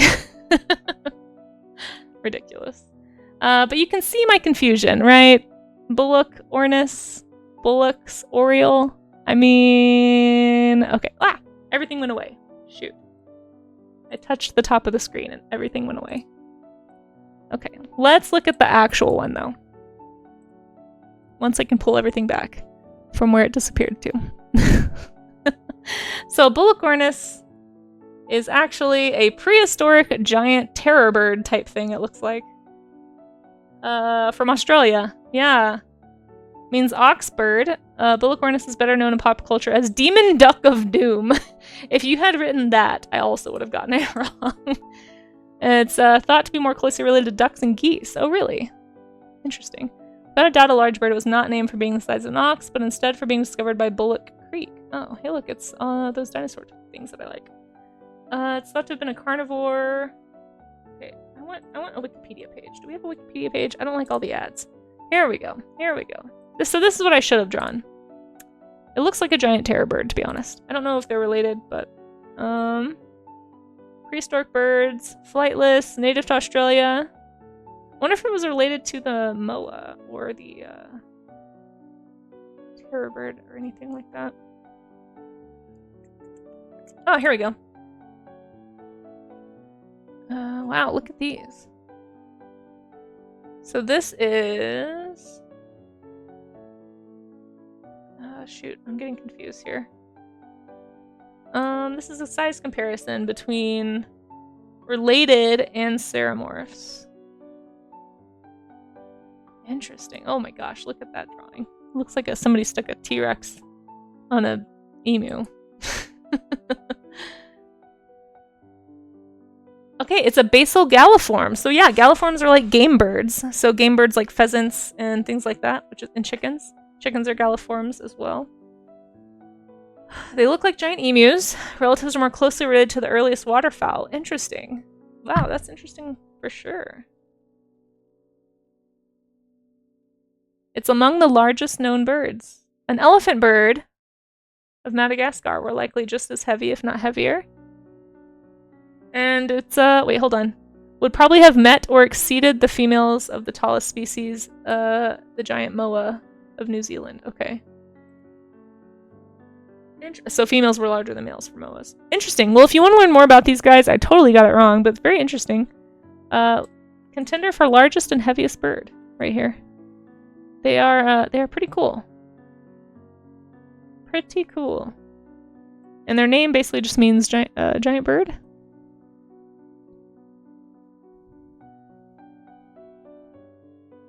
Oh, giant emus. Okay, very cool. Dark version of Kevin from Up. Yeah, exactly, honestly. Looks like they went extinct a relatively long time ago. The late Oligocene and Pliocene? I'm not sure how you say it. Well, there you are. I totally got that wrong, but thank you for the Draw Me an Animal redeem. That was the game. We play it once every half hour if people redeem it. It can only be redeemed with channel points. And you get channel points by following, by lurking, by hanging out through a raid, all that good stuff. So yeah, if you want to earn some channel points, you can do those things. Okay. I think I had one more redeem I was behind on. Yeah, the gratitude jar. Okay, so the gratitude jar that I didn't do, I don't think, yesterday. We're gonna do now. So for anybody who doesn't know what the gratitude jar is, it is a redeem that can be redeemed, I thought it was once per stream, but I think it might be on a different cooldown, so I need to check that. But usually it's once per stream. For today, I'm gonna say... What am I grateful for? I'm grateful for a lot of things. I've already made one about the push going well so far. Oh, you know what I'm grateful for? I'm gonna backdate it to yesterday. I am grateful that Harvey Dent, aka the Parasaurolophus, that's a long name, sculpt for future posterity in case I forget, is going to a good home. That happened yesterday, I think. Or was it Monday? Might have been Monday. Either way, grateful for Harvey Dent, period, yeah. So anyway, Harvey Dent is this Parasaurolophus. A member of the community purchased Harvey on Ko-fi, I think 2 days ago. And they seem very excited about getting Harvey. I'm excited always when somebody wants to purchase one of my sculpts. I haven't sold a sculpture or listed a sculpture for sale, to be fair, since 2019. So it's my first sale. First sale, I guess, back in the game. So there we go. Good home brings the happiness. That's right. Exactly, Mr. Big Cookie, and welcome in. So anyway, the gratitude jar is this thing that I do throughout the year where I write down things that I'm grateful for, thankful for. It can just any little positive thing, really. And I have a jar that lives in my bedroom, and I will stick it in the jar. And then on New Year's Eve, my tradition is to open it up and just kind of remember and reflect on all the things I have to be grateful for and all the things that were positive that happened in the year. And it can be really helpful practice, especially when you have a rough year. I've been doing this since 2018, and it's always been a really good thing for me. So I'm going to put this in the jar. And yeah, thank you for redeeming that, BitGamey. Even though I did it belatedly, I apologize. All right, let's get back to the studies. You almost died? Oh my gosh. Well, I'm glad you didn't. Yeah, thank you, Big Cookie. I appreciate that. Yeah, good home indeed. A good home indeed. Australia will be some great inspiration for sure, for sure. Welcome in, Rao Makes. I'm gonna start saying Rao so I don't accidentally summon Rue out of Lurk by saying Rue all the time. They are not Lynx, no. I got the color right, sort of. Thank you for coming in from Sweden, Cookie. I appreciate that. Demon Duck of Doom is a good nickname. Sorry, I'm catching up on anything I missed in chat while I was not paying attention. Okay, I don't think I missed anything, but if I did, I apologize. You got shreked by an allergen? Wait, what is okay, I don't know what shrek means. I'm assuming you got taken out by an allergy. Oh, I'm so sorry that you're in the ER. That sounds not fun. But I'm glad that you're out of the ER, presumably. And hopefully feeling better. And hopefully that doesn't happen again. That sounds really, really scary. You feel okay now? That's good. That's good. You're my favorite. Mr. Big Cookie is your favorite Twitch name today? It is a good one. It always makes me hungry. I can't imagine why. Okay, let's finish this study, and then I'm gonna do maybe one more, and then we will look at stuff you guys submitted in the Discord or on Blue Sky. If anybody posted over there, just let me know, or I can just go peek also. I usually try to peek, but sometimes I forget. Hey to the 2i Pie! Things are good! Thanks for coming by. I really appreciate ya. How are you doing? We are halfway through the partner push. I'll be streaming again this afternoon, though. And I found out recently, much to my chagrin, that that doesn't necessarily help me like I was hoping it would. I was hoping that because it says on the partner application thing that they look for 8 streams that have 75 viewer average. But apparently it is in fact per day. I guess they just assume people aren't going to be crazy like me and stream twice in the same day. So, yeah, it actually kind of puts me at a disadvantage because if I have one really good stream and one really low stream on a Monday or a Wednesday, it actually means my average could be really affected. And it could make the push take longer. So, that's a little bit disappointing. But yeah, so on that note, thank you everybody for being here. For helping me hopefully not have to worry about that when I apply. And gosh darn it if I am not looking forward to never having to think about metrics ever again. It's very stressful. It's part of why I actually didn't really necessarily want to do a partner push and resisted it for a long time, is because I kind of like just enjoying streaming and having it be like a fun accountability thing where I just do art and people hang out if they want to. But again, it's for the Vikita because I'm on kind of a deadline. We're trying to get it done by August. So thanks to everybody helping me make the first attempt, hopefully in early July. And I will definitely keep you guys posted on the Discord of how that goes. So. Hey, Soul, it's good to see you. Push to partner, not yes. Don't push me near heights. Hey, Ungoy, welcome in, welcome in. Yeah, there's the push stuff. We just make sure every stream is over 100. I mean, if we're able to do that, that would be incredible. I am fully anticipating that there will be some streams this month that are not that. I just expect that because I think that's pretty normal. At least every push I've ever seen, there's been some streams that just don't hit those numbers. So I'm just kind of like preparing myself for that inevitability. But if I mean, honestly, the more people keep talking about it and sharing about it, and I think as you get toward the end of the push, especially, it becomes easy for the hype to die down. And so I'm anticipating those low number streams will be later in the month. But we'll see. We'll see. I do appreciate the help and support from everybody, and I really appreciate it. Yeah, how are you doing, Isol? Oh, thanks. I'm glad that it looks alright. I'm gonna do one more Lynx study, and then we're gonna get in the Discord and see what you guys have done. Somebody also mentioned to me that they thought perhaps you had to do 4-hour streams in order for them to count. Like, you couldn't just have a short stream and hit the numbers and it count, I guess. But I don't know if that's true. I haven't seen that actually written anywhere. But I do need to probably reach out to some folks and ask that question. If anyone in chat happens to know whether or not that's true or if it's a rumor, do tell. Maybe I'll ask Jern. Although Jern always did long streams. I'm trying to think if I know anybody who did a shorter stream and got partnered. Maybe Kel's? I don't know how long Kel's streams were. There are people I can ask, though. A 4-hour stream is too much. I agree. I agree. We shall not allow low numbers. Oh, thank you, Moxie. I appreciate you helping. Appreciate everybody helping. Rumor I was told was 4 hours from a bud who did the push. That's what, but see, as far as I've heard, it's a rumor. Because if that's true, very few of my streams get past 4 hours. Or get up to 4 hours, I should say. If that's true, that means I'm behind on the push.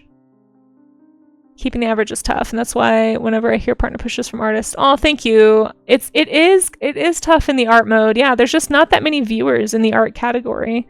So to be getting the kind of support that you guys have been giving me is just incredibly humbling, and I'm super grateful. I've already put that in the gratitude jar so many times.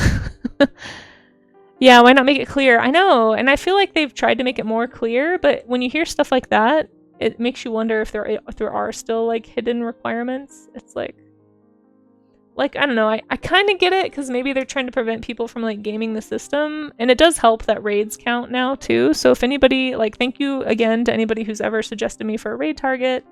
If you're lurking in another art stream and they're looking for a raid and I happen to be on, that's like incredible and super helpful. I guess it's to see that people can retain viewers. See, and that's my guess too, if that's true, but I don't know if that's true. I don't stream often for 4 hours, but it does happen sometimes.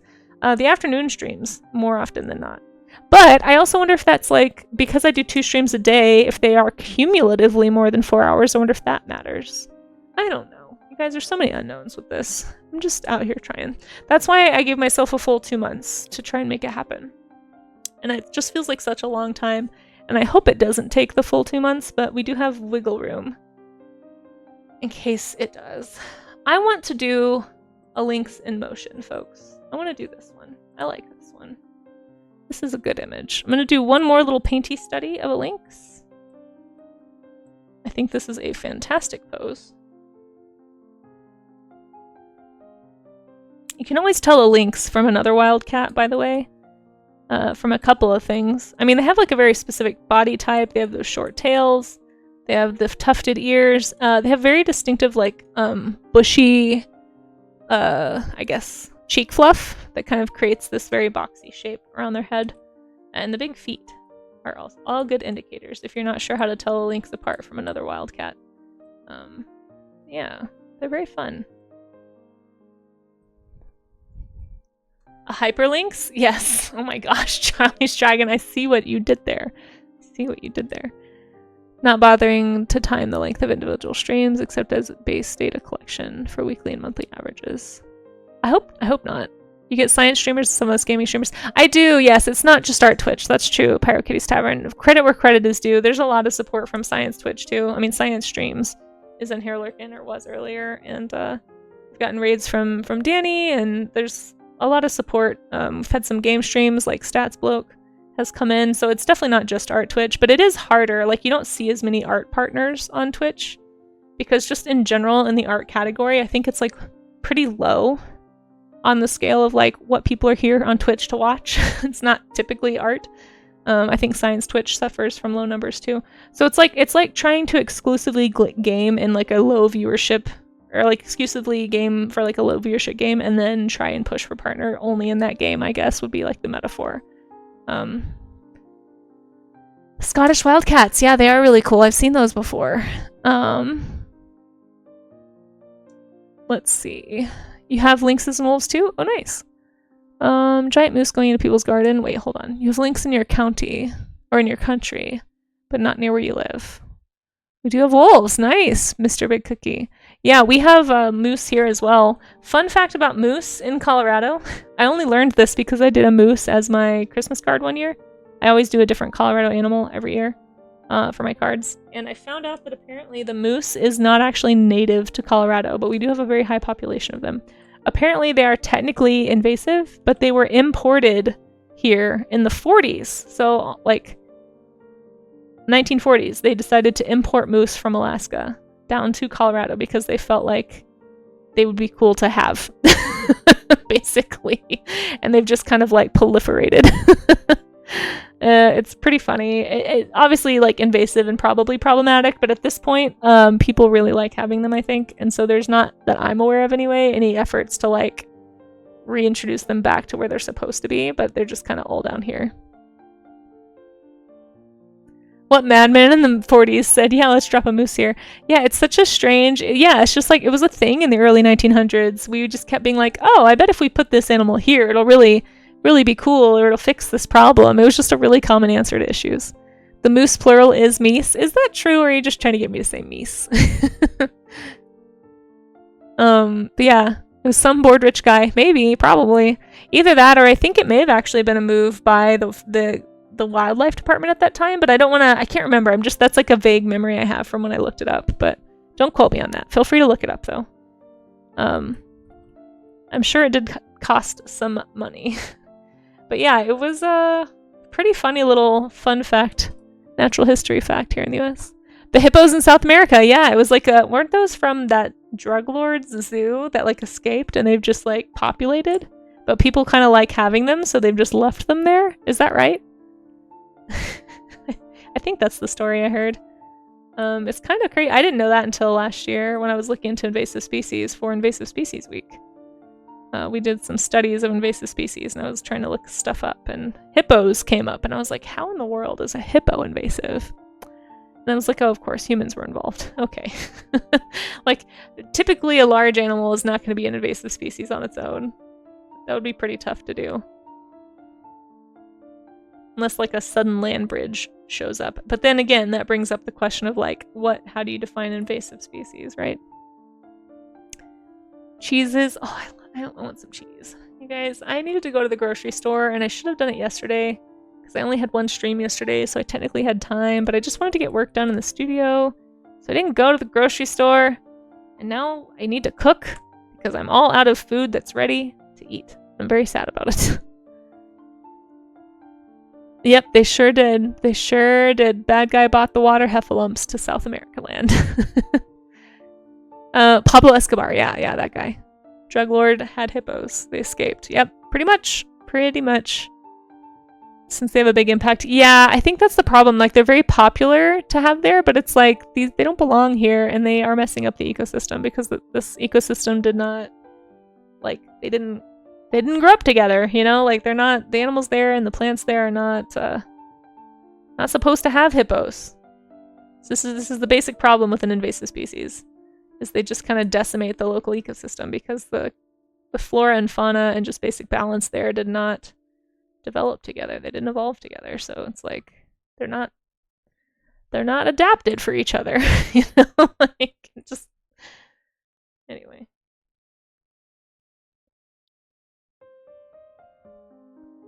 A pink see-through Fantasia? Turgis, is that a real animal? Also, hi Turgis. Pink see-through Fantasia. This must be some kind of ocean animal. I will do the Draw Me Animal here in a little bit. I don't think I know what that is. I have a vague memory of hearing about an animal called a Fantasia, but I have no recollection of what it actually means. So we'll do the Draw Me Animal in just a sec after I'm done with this study, or at least kind of getting to a stage with the study. It's definitely at the ugly stage right now. But how are you doing, Turgis? Thanks for dropping by. The dung adds too much fertilizer to the water, causing algae blooms. Well, yeah, I mean, that's a problem, though, you know? Gonna catch some rays. Okay, thank you so much for popping in, Mr. Big Cookie. And thanks again to anybody who's deciding to lurk. I really appreciate the help with the numbers for the partner push. Means a lot. And I appreciate y'all. I've been trying to get a drumming animal since yesterday. People get it first. Hey, Happy, welcome in. Thank you so much for being in here. We love and appreciate the ugly duckling side. That's good. I think this is at the very ugly duckling side of the painting process. So if anyone's ever started doing a painting or a study and you're like, wow, this looks terrible, well, here you go. There's a phase that they go through, I think.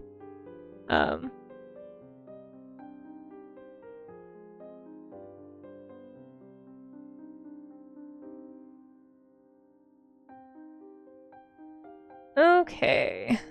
Let me get at least a little structure in here in case I don't have a chance to finish it, and then I will do that Draw Me an Animal. So again, for anybody who hasn't been here for a Draw Me an Animal game before, basically it's just a guessing game that we play here, and the only hint I can have is the hint that is in the request of the name of the animal. So I have to draw what I think the animal looks like based on their name. So sometimes I know, sometimes I have no idea. Actually, half the time I think I have no idea, but you know, we're trying. Also, I gave this animal the most intense expression. I'm so sorry to Lynxes everywhere. It's kind of a lot right there.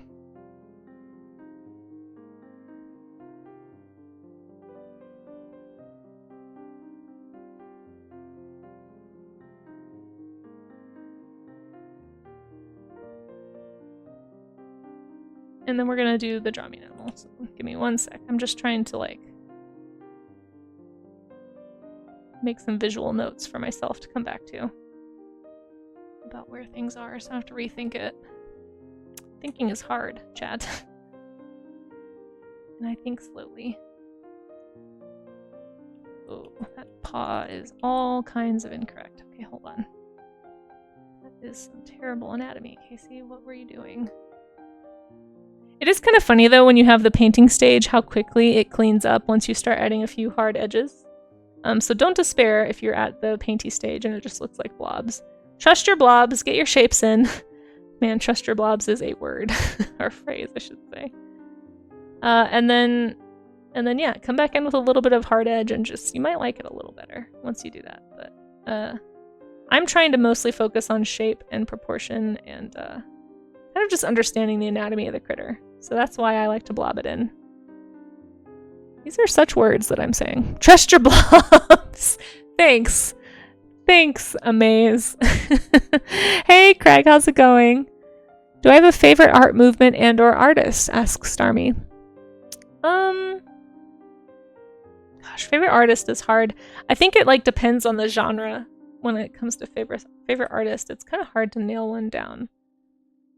I do like, I mean, it sounds like it's kind of stereotypical to say, but probably of like the classical art movements, my favorite is probably Impressionism. I tend to like more painty, brushstrokey stuff. So I think I probably like that the most. But I think that's like most people's favorite. So it's not like a very exciting answer, you know? Okay, we're just gonna, even though it's not lines, I just need to make a few notes here and we'll come back to that. And fix it up after the draw me an animal. So let me get the draw me an animal going and then we'll come back to this little guy. Okay, save. Save in case it dies. If I work really quickly, I tend to cry less. I do not remember saying that or what context that was said in. These quotes are problematic. But actually, I think I do know what I meant. It's more if I don't overthink it, I tend to hate it less. I guess I probably remember kind of what that was. Yeah. Okay, let's do the draw me an animal. Need to clean the house. Oh no, don't get in trouble. Okay, so for anyone who missed it before, the Draw Me an Animal game is starting now. The animal that was requested was some kind of Fantasia. I don't know what that is. Pink see-through Fantasia. I'm guessing this is some kind of an ocean animal. But if you happen to know, please don't post any hints in chat. Feel free to look it up yourself and just laugh as I get it wrong, kind of like the Bullocornis Rich. Got that one pretty wrong. Other than it being a bird, I'm gonna say I got like 10% on that one. Pink see-through Fantasia. Okay.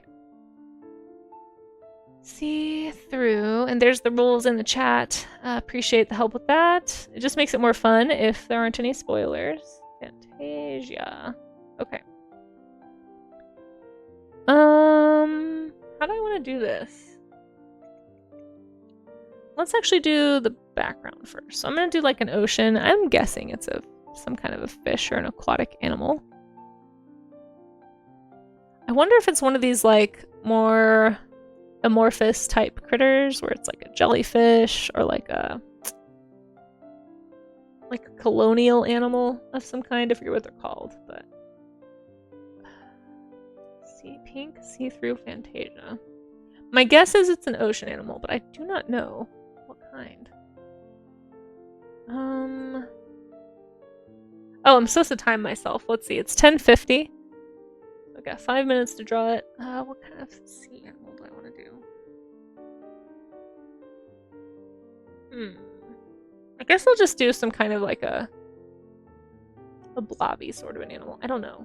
Like maybe one of those like weird ribbon creatures or something. Maybe I'll just do a jellyfish. I really don't know what this is. My guess is it's a fish, but it could easily be a bug. Or anything, really. It could be a regular fish that just happens to be called a Fantasia.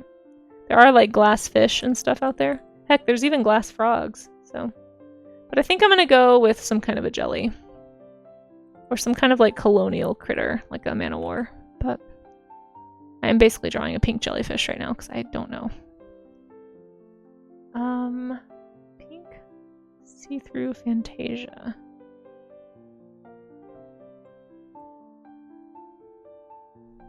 I started drawing the animal from the water part. Yeah, I was trying to think. I was trying to think through it. We're gonna make it see-through like that. And maybe do some like pinkish highlight things.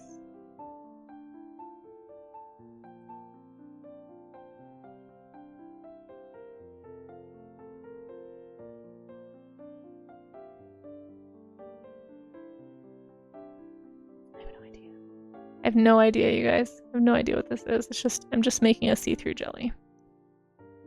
I don't think it actually looks, I really don't think this is right, but we're gonna say that it's this. We're gonna say that it's this. So we're gonna put some little bubbles down there. Let's see. I want to see what this is. Pink see-through Fantasia. Red bean critter cream. Welcome in. What is a colonial? I'm sorry, a colonial animal. Yeah, I probably just didn't enunciate well. It's when a lot. Yeah, exactly what Charlie Dragon said. So like the Portuguese man of war. A lot of people think it's a jellyfish. It's actually a colonial organism. Technically, I think coral is also colonial. There's quite a few. There's quite a few, and a lot of them are in the ocean.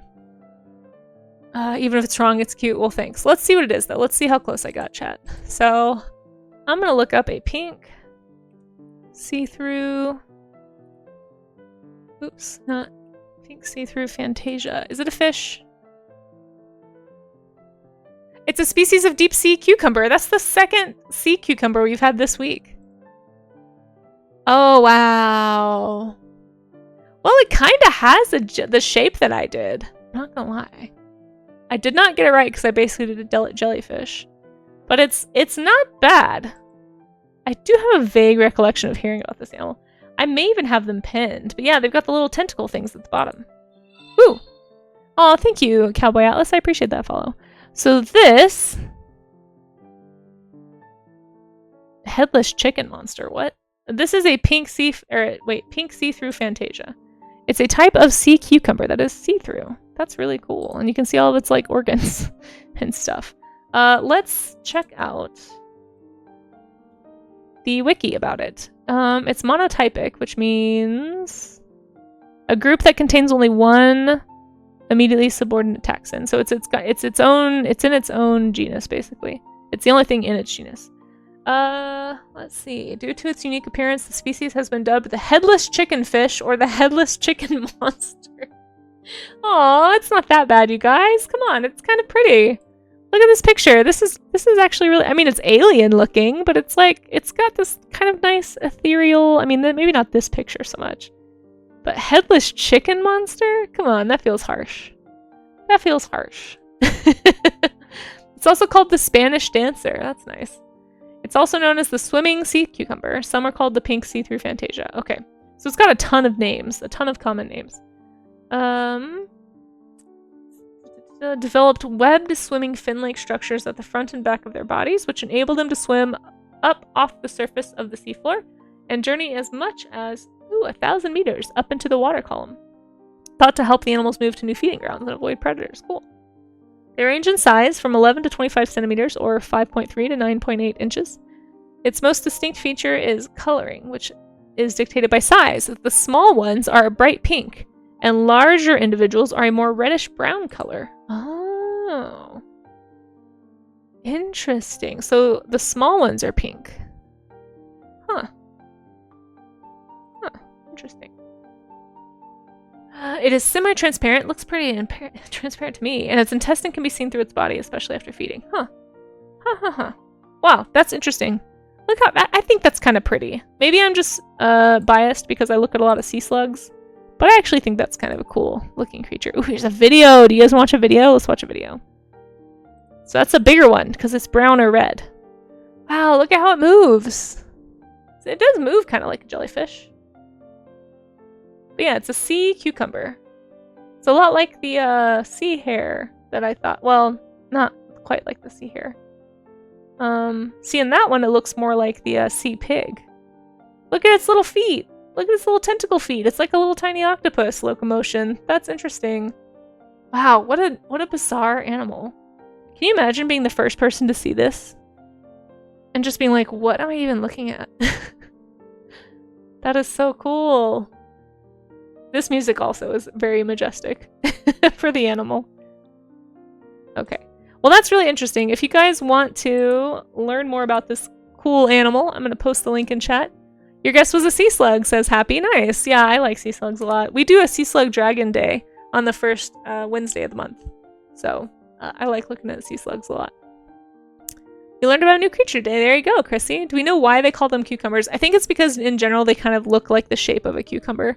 If you look up sea cucumbers, you'll see a lot of them have that kind of like oblong potato, for lack of a better phrase, is kind of the shape of them. But yeah, very cool, right? Dragonfire? Yeah. It's pretty, but like, yeah, that's fair. It's pretty, but also a little alien. That's fair, that's fair. Here's all my organs. Look up glassfish and glass frogs, too, if you like seeing transparent animals. Trust your blobs, but maybe not ocean blobs. That's fair. That's fair. Yeah. I'm gonna say, yeah, I mean, it's not a jellyfish, but it does have tentacly things at the bottom, and I did get the shape of the jellyfish kind of similar to the shape. If I had just left off the tentacles, honestly, this would pretty much have been a creature. I'm gonna say 50. I'm gonna give myself a 50% on this one. That's what I'm gonna say. Perfect creature for Subnautica. Are they in that game, or you just mean like it should be? Okay, I'm gonna finish this study, and those of you who are drawing along, you've got about 5 minutes or so, 5 to 10, and then we're gonna look at what you did. When did we get that raid? I'm trying to think. I'm trying to do math, you guys. This is the hard part about the partner push. It's like you have to stay on stream just long enough, but not too long. There's no way I'm going for 4 hours.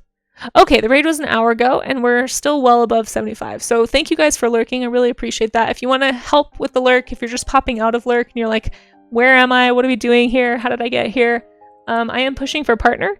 I am trying to get on the front page of Twitch in time for Save the Vaquita Day. In order to do this, my goal is to be partnered by August. So I need to apply in July, basically. And if I want to push, it takes about 2 months to push is what they tell me. So I'm basically pushing for all of June, and then I'll be applying in July. So if you want to help me reach this goal, just keep lurking. Tell your friends, spread the word, share socials, all that good stuff. But yeah, hopefully we can get the Vaquita on the front page of Twitch and spread some awareness about these guys. I'd really like that. So thank you all for the help. Yeah, other ones look a little more cucumbery for sure. Yeah, for sure. Yeah, right? Thank you, Cass. I appreciate everyone's enthusiasm. And again, I'm very humbled by all the support. It's been kind of a whirlwind. But in the best way possible, I suppose. Like, I'm very, very grateful. It's still kind of weird to me to have so many people, like, hanging out, just because I'm so used to, like, I don't know. I've got, like, over a decade of being completely unnoticed on the internet under my belt. So it's just, like, strange still from my brain. And kind of, I don't know, like, every time I start streaming, even when I wasn't pushing for partner, you always kind of expect, like, well, this is the day people stop caring. Like, people don't show up or whatever. And so it's just kind of, I don't know, it's just really nice and very humbling to have people here. So thank you, is what I'm trying to say. I'm trying to say that poorly, but I am trying to say it. Okay, so I'm going to draw more details on this guy. And then I think we're going to look at what you guys have done. Oh, sharing, thank you. You're very sweet. Yeah, it's... I've been very floored by all the hype for the push, and don't really know what to do with it yet, but hopefully I'll at least be able to get some good momentum for future projects. Like, later this year, outside of the Vaquita Day, I'd also like to start working on Drift again. That's my webcomic that I've been working on and off for a number of years, but it's been on hiatus basically for the last, like, 3 years, because every time it seems like I was going to pick it up, something would happen. And so I just haven't had a chance to get back into it. But I would like to teach myself how to make a comic. So Drift is kind of my, like, personal, just for fun, teach myself how to make a graphic novel sort of project. So if anybody wants to read that, it is up on Tapas and Webtoons. And eventually, once I get back into making pages and getting ahead, I do post pages first on Patreon. That's kind of one of the perks of Patreon, is that they get to see stuff like that first. So yeah, for anyone who is lurking and is a patron, you just get to see art a little bit sooner, but especially Drift. But it's also just like an alternative way to support. Some people don't like Twitch subs, which I totally get. So feel free if anyone wants to support what I'm trying to do as an artist. That is another way to do it. But yeah, I'd like to work more on drift. I'd like to get back into conventions, so I'll probably be working on more illustrations throughout the year.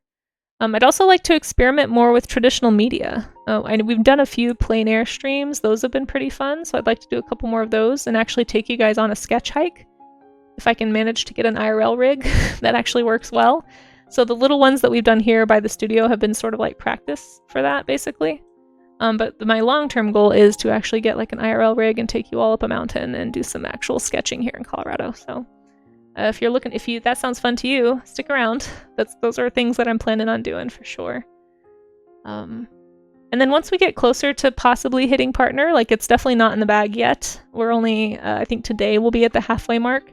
I kind of miscalculated because I thought, well, I was just basing it on what they say on the little application thing, but it says after 8 streams that hit 75 that you have completed your first 30-day block, which has happened for me already. That happened on Monday. Or actually, no, I think it happened last Wednesday. But if it's 8 days, then this is the 8th day of the month. So this is the 8th day that I've started the push, and I think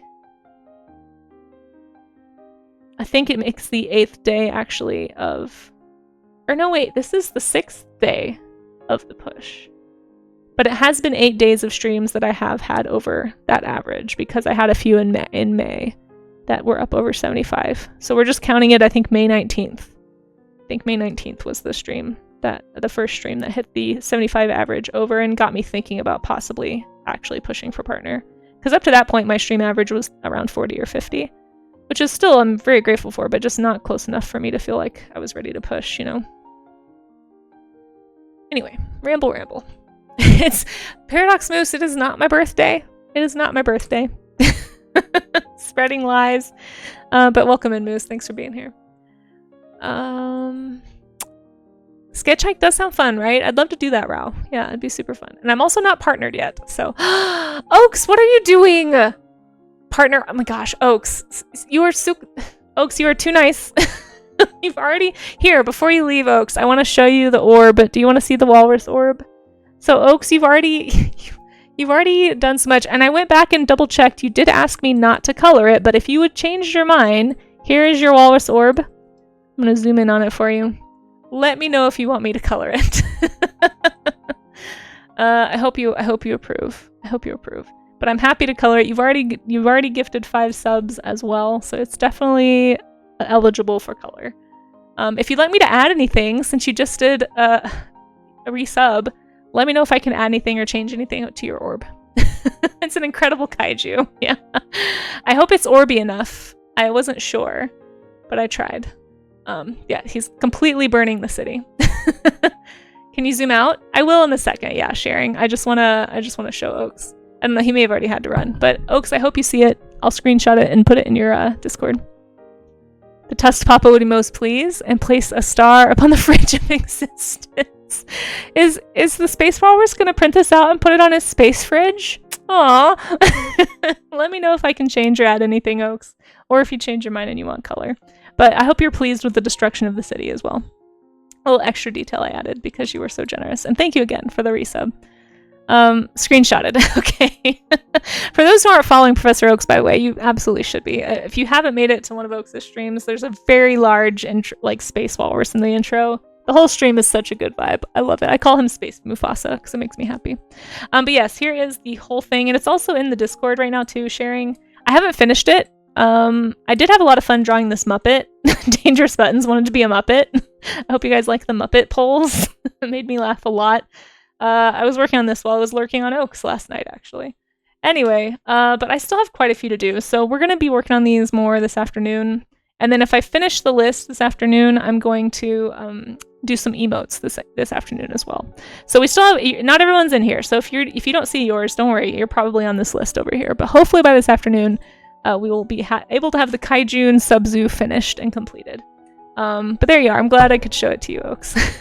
Thanks again for the subs. It's really kind of you. We are going into an ad break here in just a second, so we're going to pause and just stretch for a minute. I'm not going to do any more painting on this Lynx until after the ads are over. I am going to work up to the ads, But if you want to support the stream, just like lurking with the push, just let the stream play. And that helps a lot. It helps a lot if you're willing to do that. Quartz MC, hi, you've been binge watching my... No, you haven't. Quartz, really? That's so sweet. Aw. I don't know that anybody actually watches my VODs. I think you're the first person to tell me that. And I realize now that we're in an ad and you probably can't hear me. But thank you. That's really kind. Thank you for letting me know. I always wonder. That's cool. That's super cool. Yes, indeed. Let's all stretch. Everybody who can hear the sound of my voice, we're just going to stretch for a little bit during the ads. That's why we put them all together. And hopefully it also eliminates pre-roll ads. Azalace! What are you doing?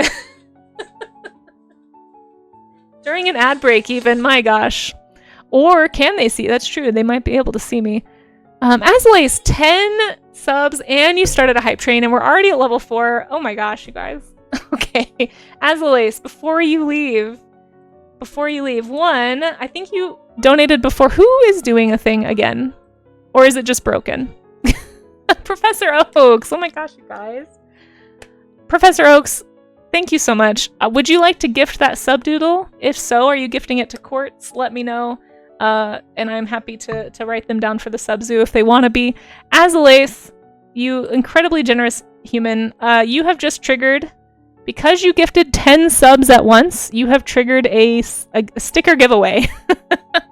You are to Quartz. Okay, so Quartz, if you would like to, welcome, by the way, enjoy your cheese and your emotes and your ad-free viewing.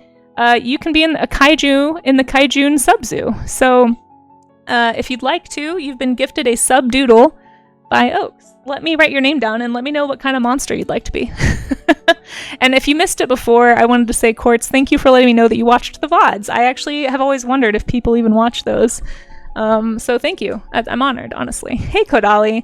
And thank you sometimes I make art for coming in and thanking Azalace. Azalace, thank you for triggering a sticker giveaway. I'm going to write that.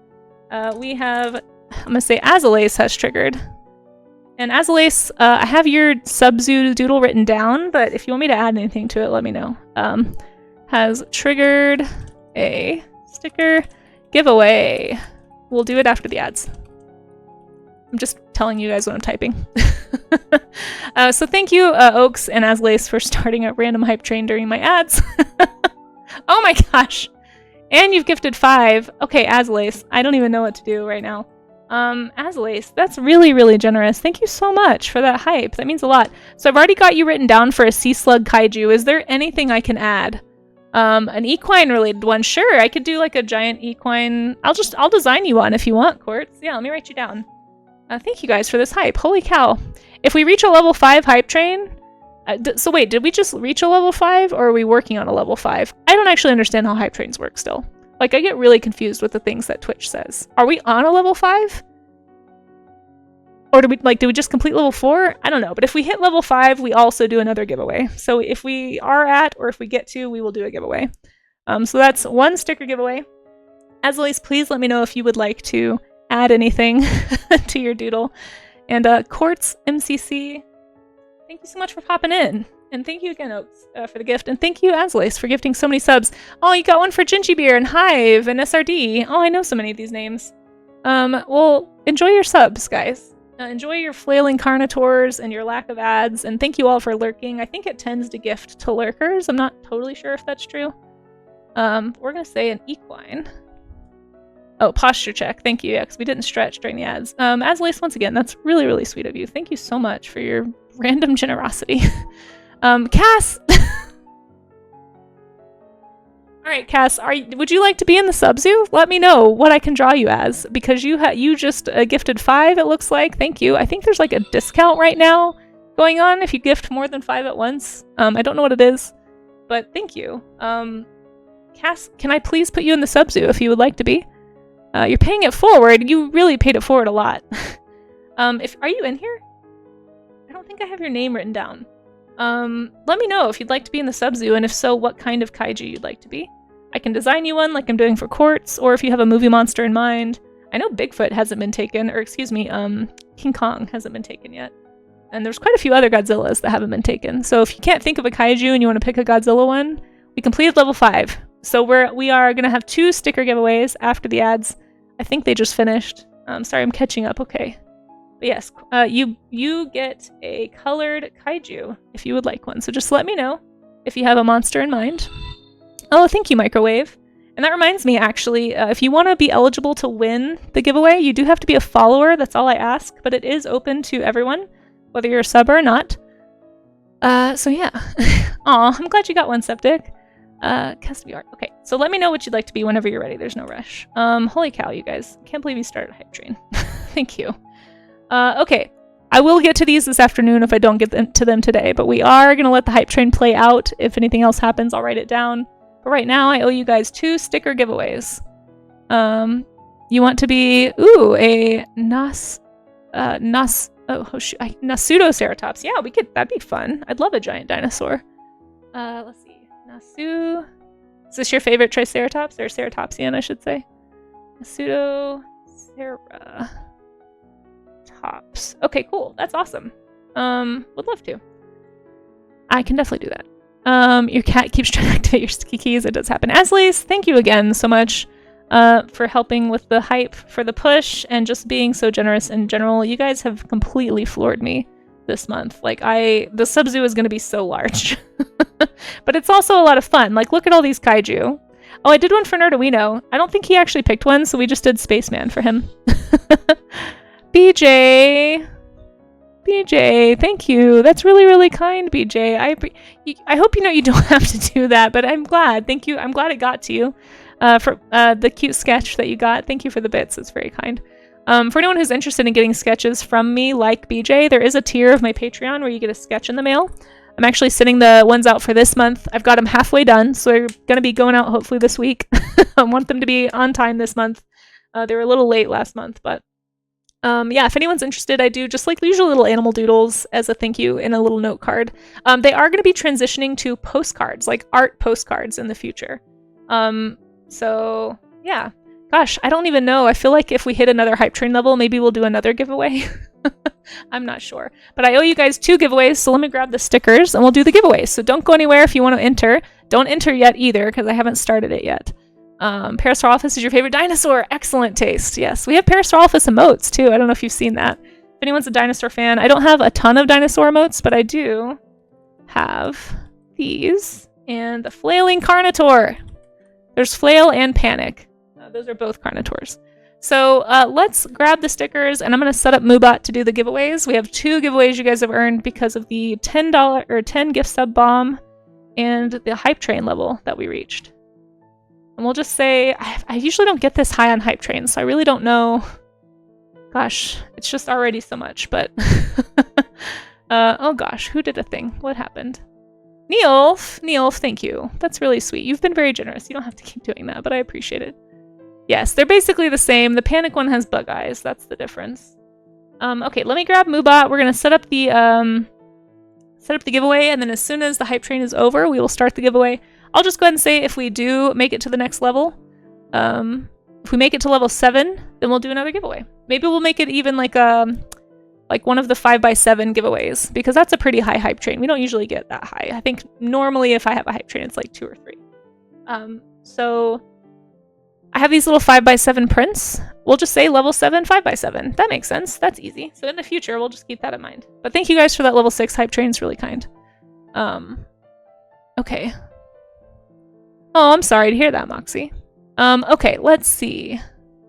So let me wait and see what it says so that I can understand. So we hit level 5, and then we reached level 6. Oh, so we already had both. So we'll do 3 giveaways then. So we'll do 3 sticker giveaways. Because I said any hype level after 5 would be another giveaway. Sorry, I'm still figuring this out, guys. But here's the thing I got. I got a little cute bear. What's he doing? Pack it up? That's so cute. I love that. Okay. Giveaway time. So get ready to enter, everybody who is listening to the sound of my voice. Don't go anywhere if you want to enter. I'll make an announcement in the chat whenever it's ready to enter, so just hang on one sec. Let's do a new giveaway. We're going to call this sticker giveaway. And then you type enter after you see the announcement in chat. And you're going to have 5 minutes to enter, and that's going to give me time to go grab the stickers. I think think I did it right. I always get nervous when I make these. Okay, you have 5 minutes to enter. Anyone who is following is eligible to win. If you enter without following, I'll just re-roll. I won't announce your name or anything. I'm not going to shame anybody. But if you want a chance to win, make sure you are following before you type enter. Or follow after you type enter, either way. But anyway, if you want a chance to win, you have to be a follower, but that's the only requirement. So go ahead and type !enter if you want a chance to win some stickers. Thank you guys again for the 10 gift sub bomb from Azalace that triggered one of these giveaways, the level 5 hype train that triggered another one, and then reaching level 6, which triggered another one. Okay. I think I left my dinosaur stickers on the other table. I need to go grab those. You coming into a giveaway, Allie? Yeah, get on in there. Anybody who's following is eligible to enter. Type !enter to win. While I find my stickers. Because, as usual, guess who's not prepared for hype? Because it's still very new to me. Okay, let's do one of these. We haven't done a giveaway for these in a while. Let's see which ones I have left. I would like to offer up some fun stickers. Ooh, let's do some of these creature stickers. I've only got one of each of these, and since we're doing Kaijun, I feel like creature stickers is appropriate.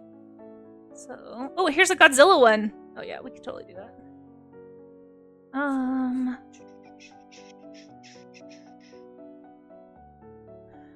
And just for fun, let's do the exasperated coffee cup.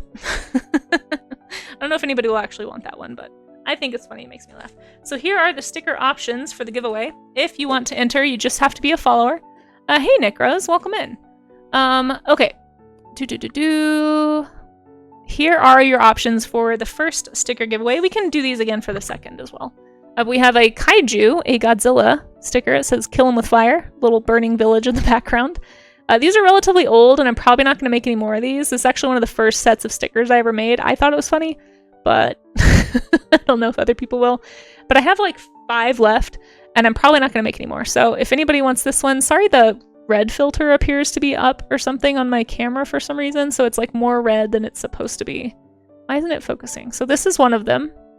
Just pretend you guys can see. I'm not really a content creator because I don't know how to make my camera focus. Come on. Focus. There it is. So just pretend it's like 5 degrees lighter than what you see. And then we also have these guys. So we have a fluffy dragon. This was an experiment, a test run I did. Now keep in mind these are all paper stickers, I think. Yeah, paper stickers. So don't put them on anything that's going to get wet. But this is a fluffy dragon sticker. We also have a Leander. It's one of my own dragon characters from an old abandoned comic book idea that I may or may not ever pick up again. But that's Leander. It's the only sticker I've ever made of him. And then here's a Periton. Periton with a creepy skull face. So Peritons are winged deer. I think it's more of a D&D creature. I really like creatures. I'm probably gonna I might make more of these, but right now this is the last one I have. And I might make more of like the dragons, but these are gonna be the ones up. Oh, in the coffee cup. You got a minute left to enter. This one I just think is funny. I only have 4 of these left. I'm probably not gonna make any more. You can tell I cut them myself. Again, first round of stickers. I'd never made stickers before.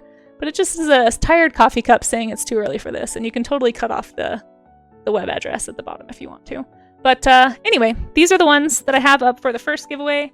You've got 30 seconds left to enter, chat. So I will draw the entrant in just a minute. I'm glad you like them. Yeah, again, if you want to enter the giveaway for any of these stickers, we are going to have 3 giveaways because we triggered 3 of them just now with some hype. You reached a level 6 hype train, which is very high for here. So yeah, these are the options. !enter if you want to enter. And you've got 10 seconds left. You have to be a follower to win, so it does tell me. So if I click draw entrant and it doesn't show that you're following, I'll just quietly draw it again. So I'm not going to like out you or anything, but make sure you're following. Thank you. And I know it's no shame or anything. Sometimes you get rated in and you just get caught up and you forget to follow. It's totally fine. Okay, you've got 5, 4, 3, 2, 1. All right, and look who won. Now you do have to be willing to send me an address to send this to. Like a mail-ready address, but the winner is Septiceye. Septiceye, congratulations. Which sticker would you like? Again, remember these are paper stickers. They're nice quality paper stickers, but they are not vinyl. So just make sure you don't put it on something that's going to go in the washing machine or get wet. But if you would like one, let me know which one. And if you're still in chat, just let me know in chat what you want. But Septiceye is the winner. Or Septiceye 3, depending on how you pronounce it.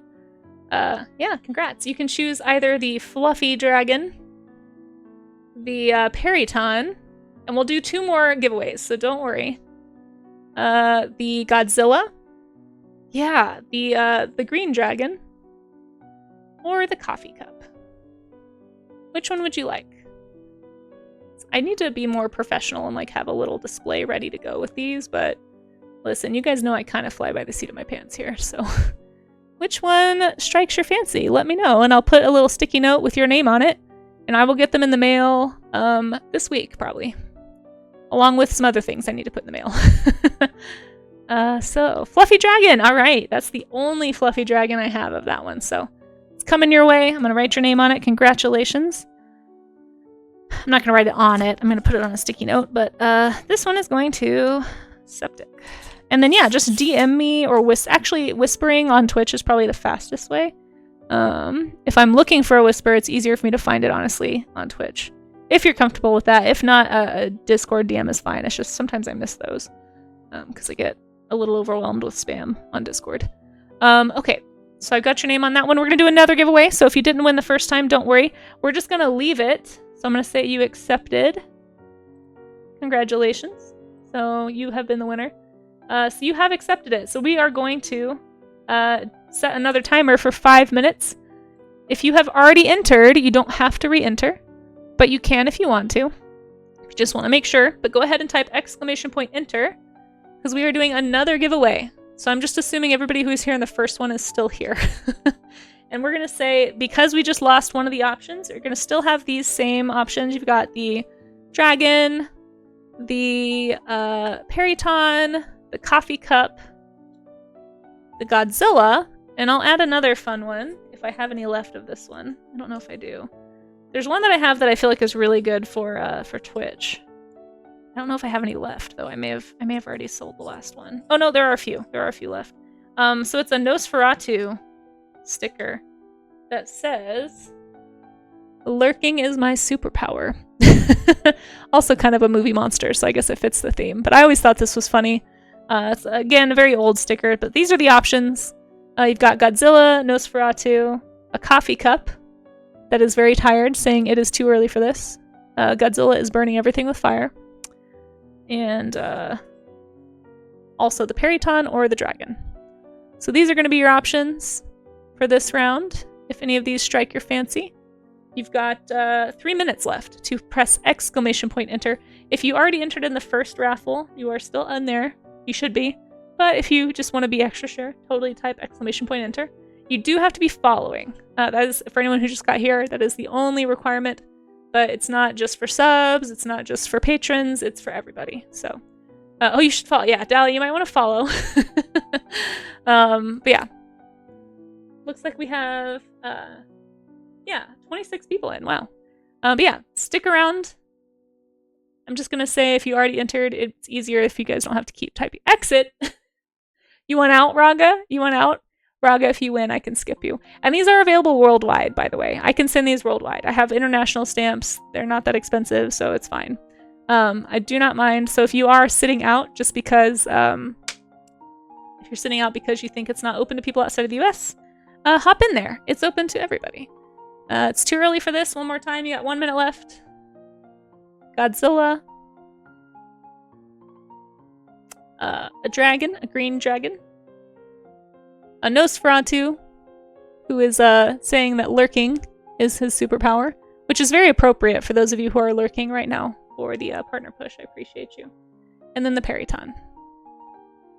Okay. 1 minute on the clock. I think we can go ahead and pull, actually. Oh, there's a new one. There's a new one. Okay. Just again, last call. About 40 seconds left. Make sure that you are following if you want to win. And thank you guys for hanging out and for the hype and for lurking and just for everything. You guys are amazing. I really appreciate this. It's super helpful for the push. So, bacon, eggs, cheese, You guys are making me hungry. I do have some eggs in the fridge, actually, for lunch. I'm gonna get into after the stream. Okay. Got 10 seconds.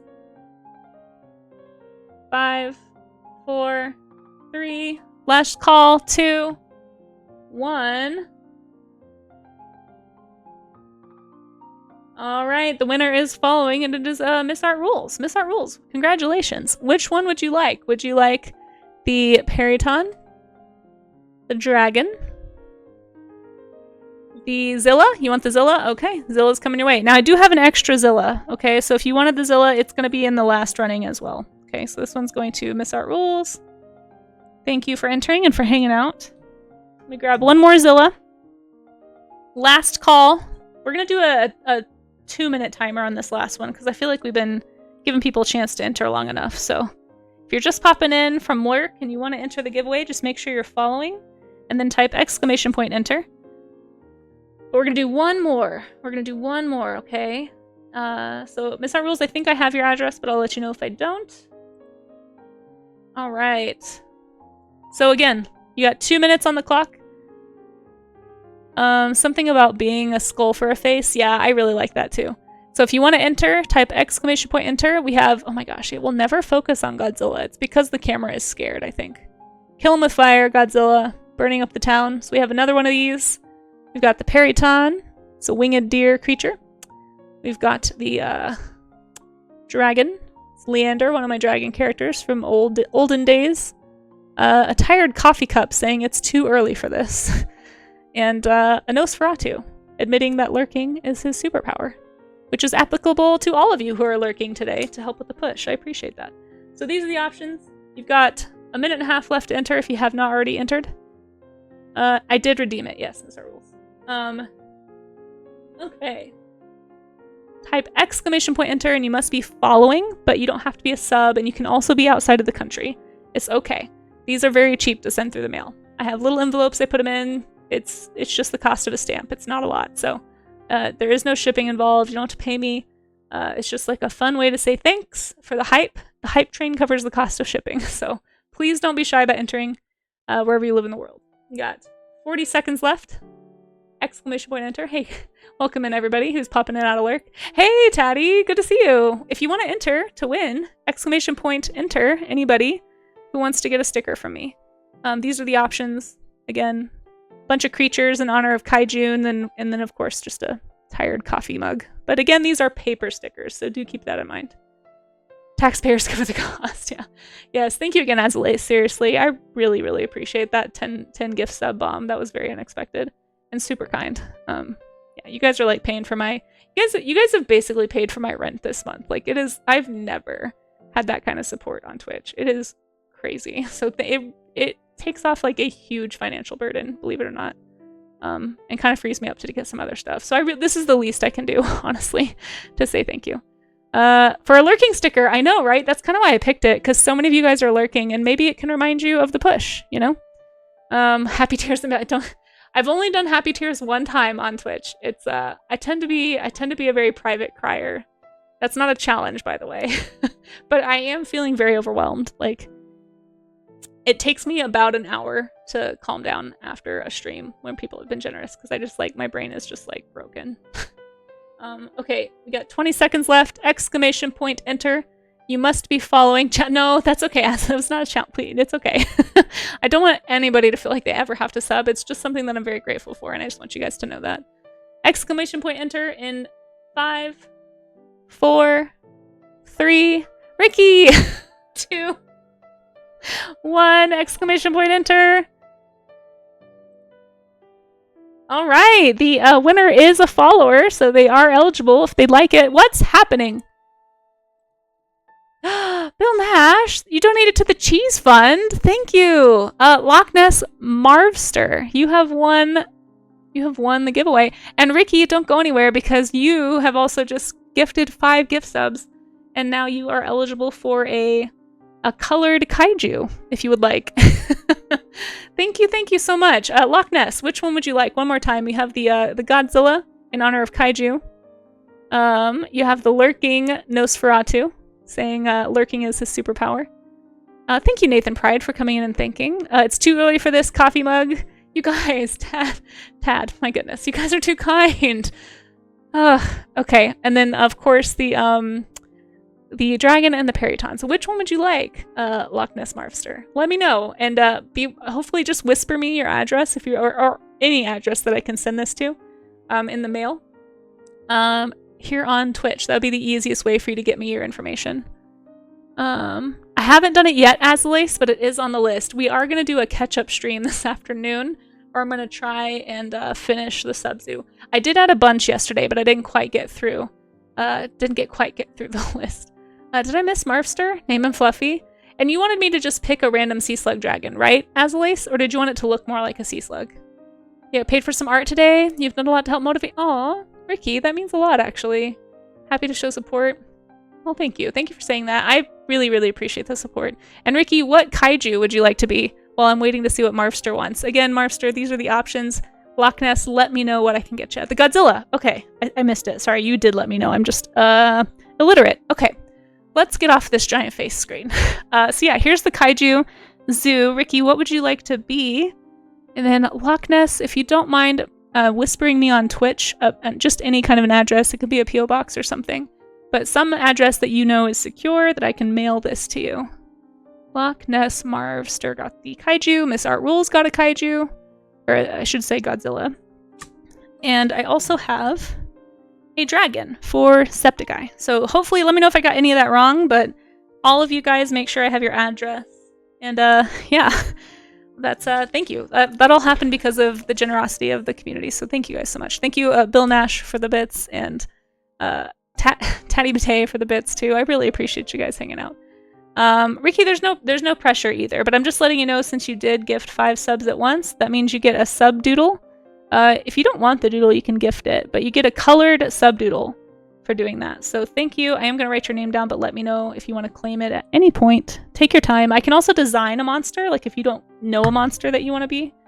Some people have been saying, like, make me, like, here's one that somebody just said, make me a deer kaiju. So I designed a deer kaiju. Somebody else said, make me a French fry with high heels. So I did that one. Like, it doesn't have to be like anything real, you know. It's just a for fun theme. A honey badger can totally be a kaiju. Absolutely, Ricky. Yeah, is that what you want to be? One Ricky Tiki. RIKKITIKKI. Honey badger kaiju. And you get a star by your name. That means I remember to color it. Honey badger. Thank you, everybody, so much for all of your generosity. Super kind. Like I said, I'll be working on these this afternoon. Round 2 of the catch-up stream. Hopefully I'll get them all done. And we'll see. Maybe even minimal chaos. Who knows? But thank you all for entering. Again, for the winners, just whisper me. I'm going to archive this. Yes, we did all of that. Okay, let's get back to what we should be doing, which is studies. But thank you all for entering, and thank you for your enthusiasm. Thank you, Night Whisper. I appreciate the hearts on screen. You guys are amazing. And Flo, is it Flo or Fla? Oh, I shall. Thank you. Draw me like one of your French kaiju? Yeah, exactly. Cheese wheel mascot is oh, there should be a cheese. Yeah, maybe somebody will request that. A honey badger is a fun-sized kaiju. That is so true. Community time. That is so true. Okay, I am gonna say we are close to the show and tell portion of this, so I'm gonna go peek in the Discord. If anyone had any studies, hold on. Not done yet.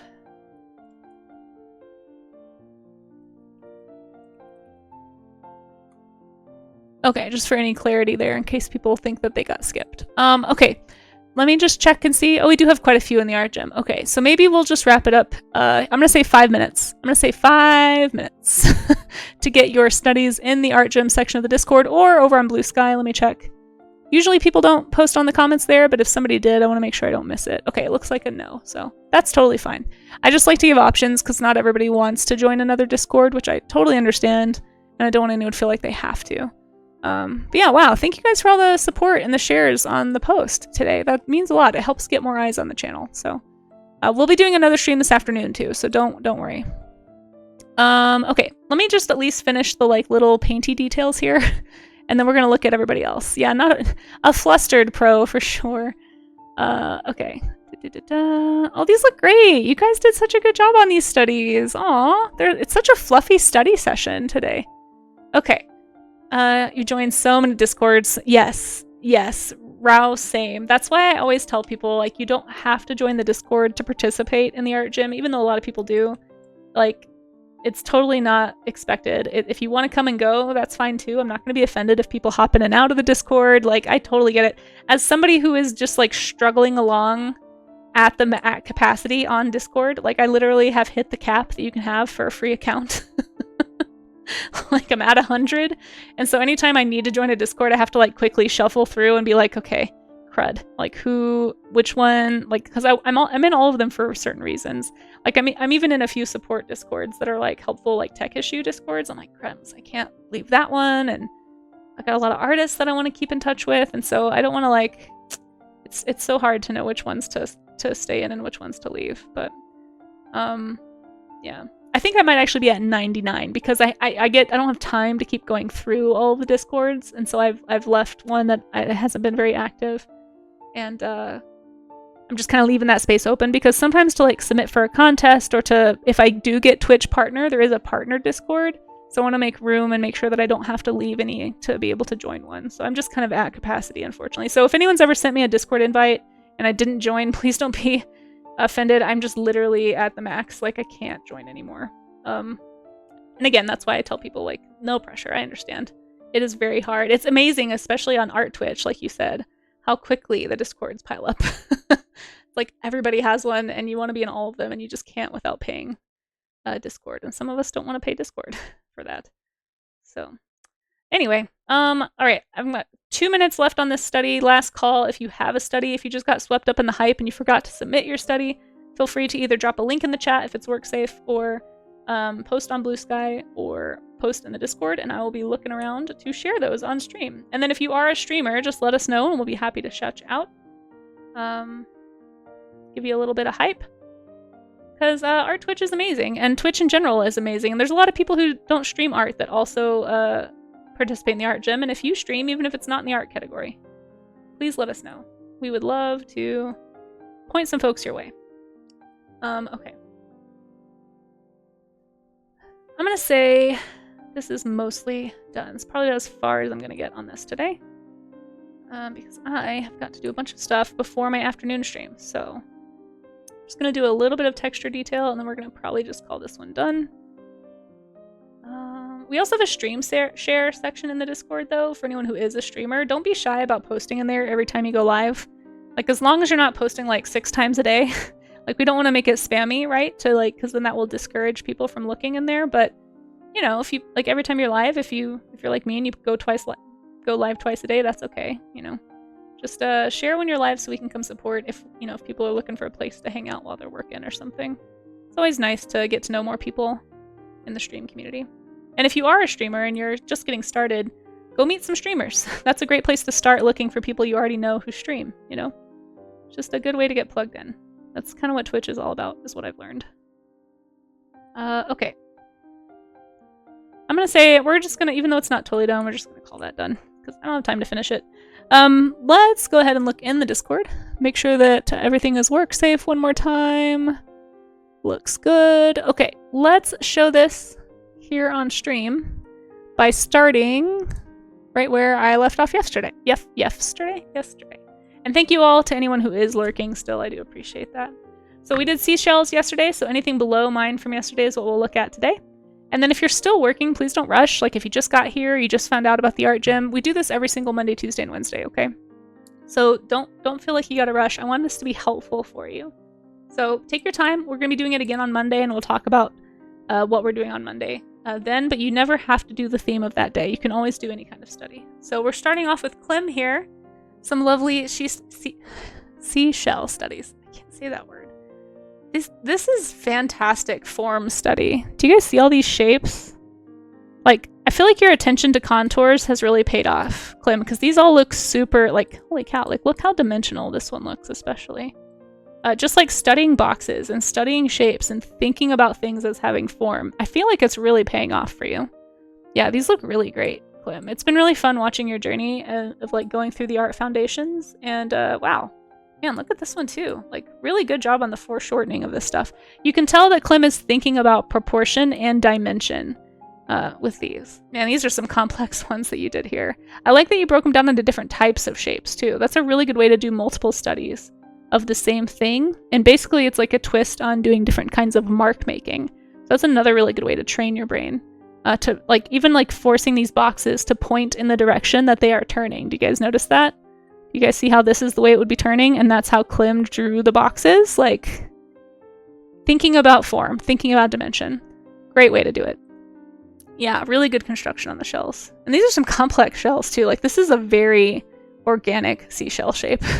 And you still nailed it. Really good job, Clem. Thank you for sharing and for inspiring us all with your studies and your foundational practice. And, you know, I bet people have been watching you and gotten inspired to try it themselves. So thank you for participating.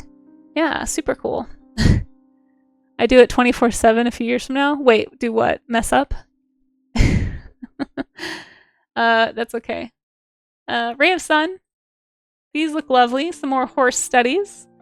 Really nice job on the values. I like your hatch marks a lot. This feels like a very... I don't know if you're watching Ray of Sun, but if you've never looked at... Oh, Art Gym 24/7. Become an Art Gym rat. Ooh, that would be a good sticker. I need to write that down. We might be doing some Art Gym stickers too. Not might be. I do need to do some. But one of the ideas I had was to do like funny workout phrases, like no pain, no gain. But then like have little Chibi Casey doing like, I don't know, like bench pressing a paintbrush or something, or I don't know, just like having art supplies be the theme. Maybe like shot putting a palette. I don't know. But I like the hashtag Art Gym Rat. Maybe. I don't know. It's already hashtag the Art Gym, so maybe not that. Anyway, I'll think more about those later. If anyone has like fun workout phrases. Shot putting a palette got you. Or like a paint bucket maybe. I don't know. Like doing kettlebell workouts with a paint bucket. I don't know. Anyhow, these look fantastic. Ray of Sun. I like how you did multiple passes. You did like an in-depth study of the head, and then you did a 30-minute study and a 1-hour study of the full body of the animal. These are great. These are really, really nicely done. Really great movement in these too. And again, breaking down the form into boxes, into shapes. Like, horses are extremely complex animals, and breaking them down like this is super helpful. You're gonna draw yourself deadlifting a Wacom pen. Yeah, exactly. These look so good, Ray of Sun. Thank you so much for sharing. I love your mark making. I'm really loving this ink mark making. And you're working in traditionally, I think. This is all done in ink. If I'm not mistaken, this is like traditional studies. These look so good, and especially to just jump in there with ink and like have to commit in the way that you have to commit with ink. Very impressive. Very impressive work. Thank you so much for sharing, Ray of Sun. And inspiring us with traditional study. One day I'm going to do some traditional studies, I promise. Today is not that day, but one day. Yeah, for sure. Still working on it. Oh, from Cast W Art. Oh, and I think maybe I saw an updated version of this, but we'll look at both. This is a sketch study. I wanted to try and show the size comparison of the 4 main species of lynx. Yeah. So I combined some information to try and illustrate some of the differences. That's awesome. And Cass does stream, so we're going to get you a shout out. I know we shouted you out earlier, actually, but we'll shout you out again.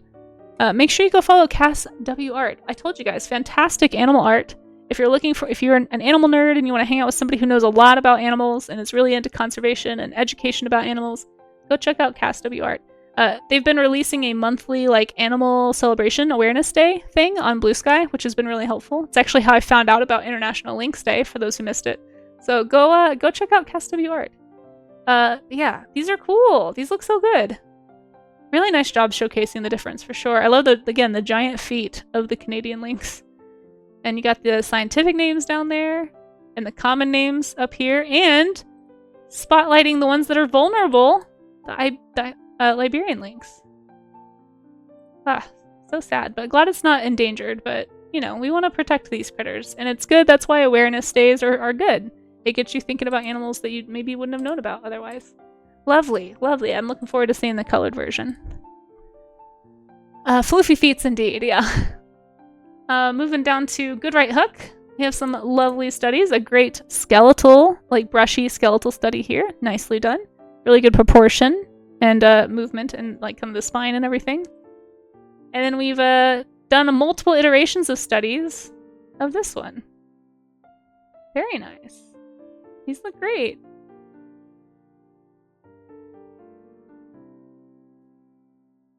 Interesting. I'm trying to look at like the texturing that you've used on these. These look really fun. No, I love these. I love that you did 2 different color versions. Very cool studies. Oops, I was trying to click to the next one. And then you had a line drawing and then a paint study. Lovely job with the lighting on this image too. This looks great. Really, really nice. These are awesome, Good Right Hook. Thank you so much for sharing. Really nicely done. Super appreciate you hanging out and working out with us here at the art gym. We do a little flex for the workout here. And I don't think you stream, but let me know if you do. I'm pretty sure you said you didn't last time. But I could be wrong. Old Blue Bones! Welcome in, and thank you. I believe it's Jack Lantern Art now. Forgive me if I ever forget that, because I might. It's sometimes really hard when people's Discord's names don't match, because I'm always like, my brain has a limited amount of space. Lovely job. I was just kind of looking at the references and then looking down here. Oh, a little heart. These are great! Good job, like, really thinking about the spine. Nice job kind of analyzing the shapes of the references. Really, really nicely done. And then we got, like, a gesture study, like, applying the skeleton. That's a good idea to this pose. I probably could have benefited from trying to do that. And trying to find all the bones and, like, where they go inside of the reference before jumping into this one. Very, very cool. This looks great. Really nicely done.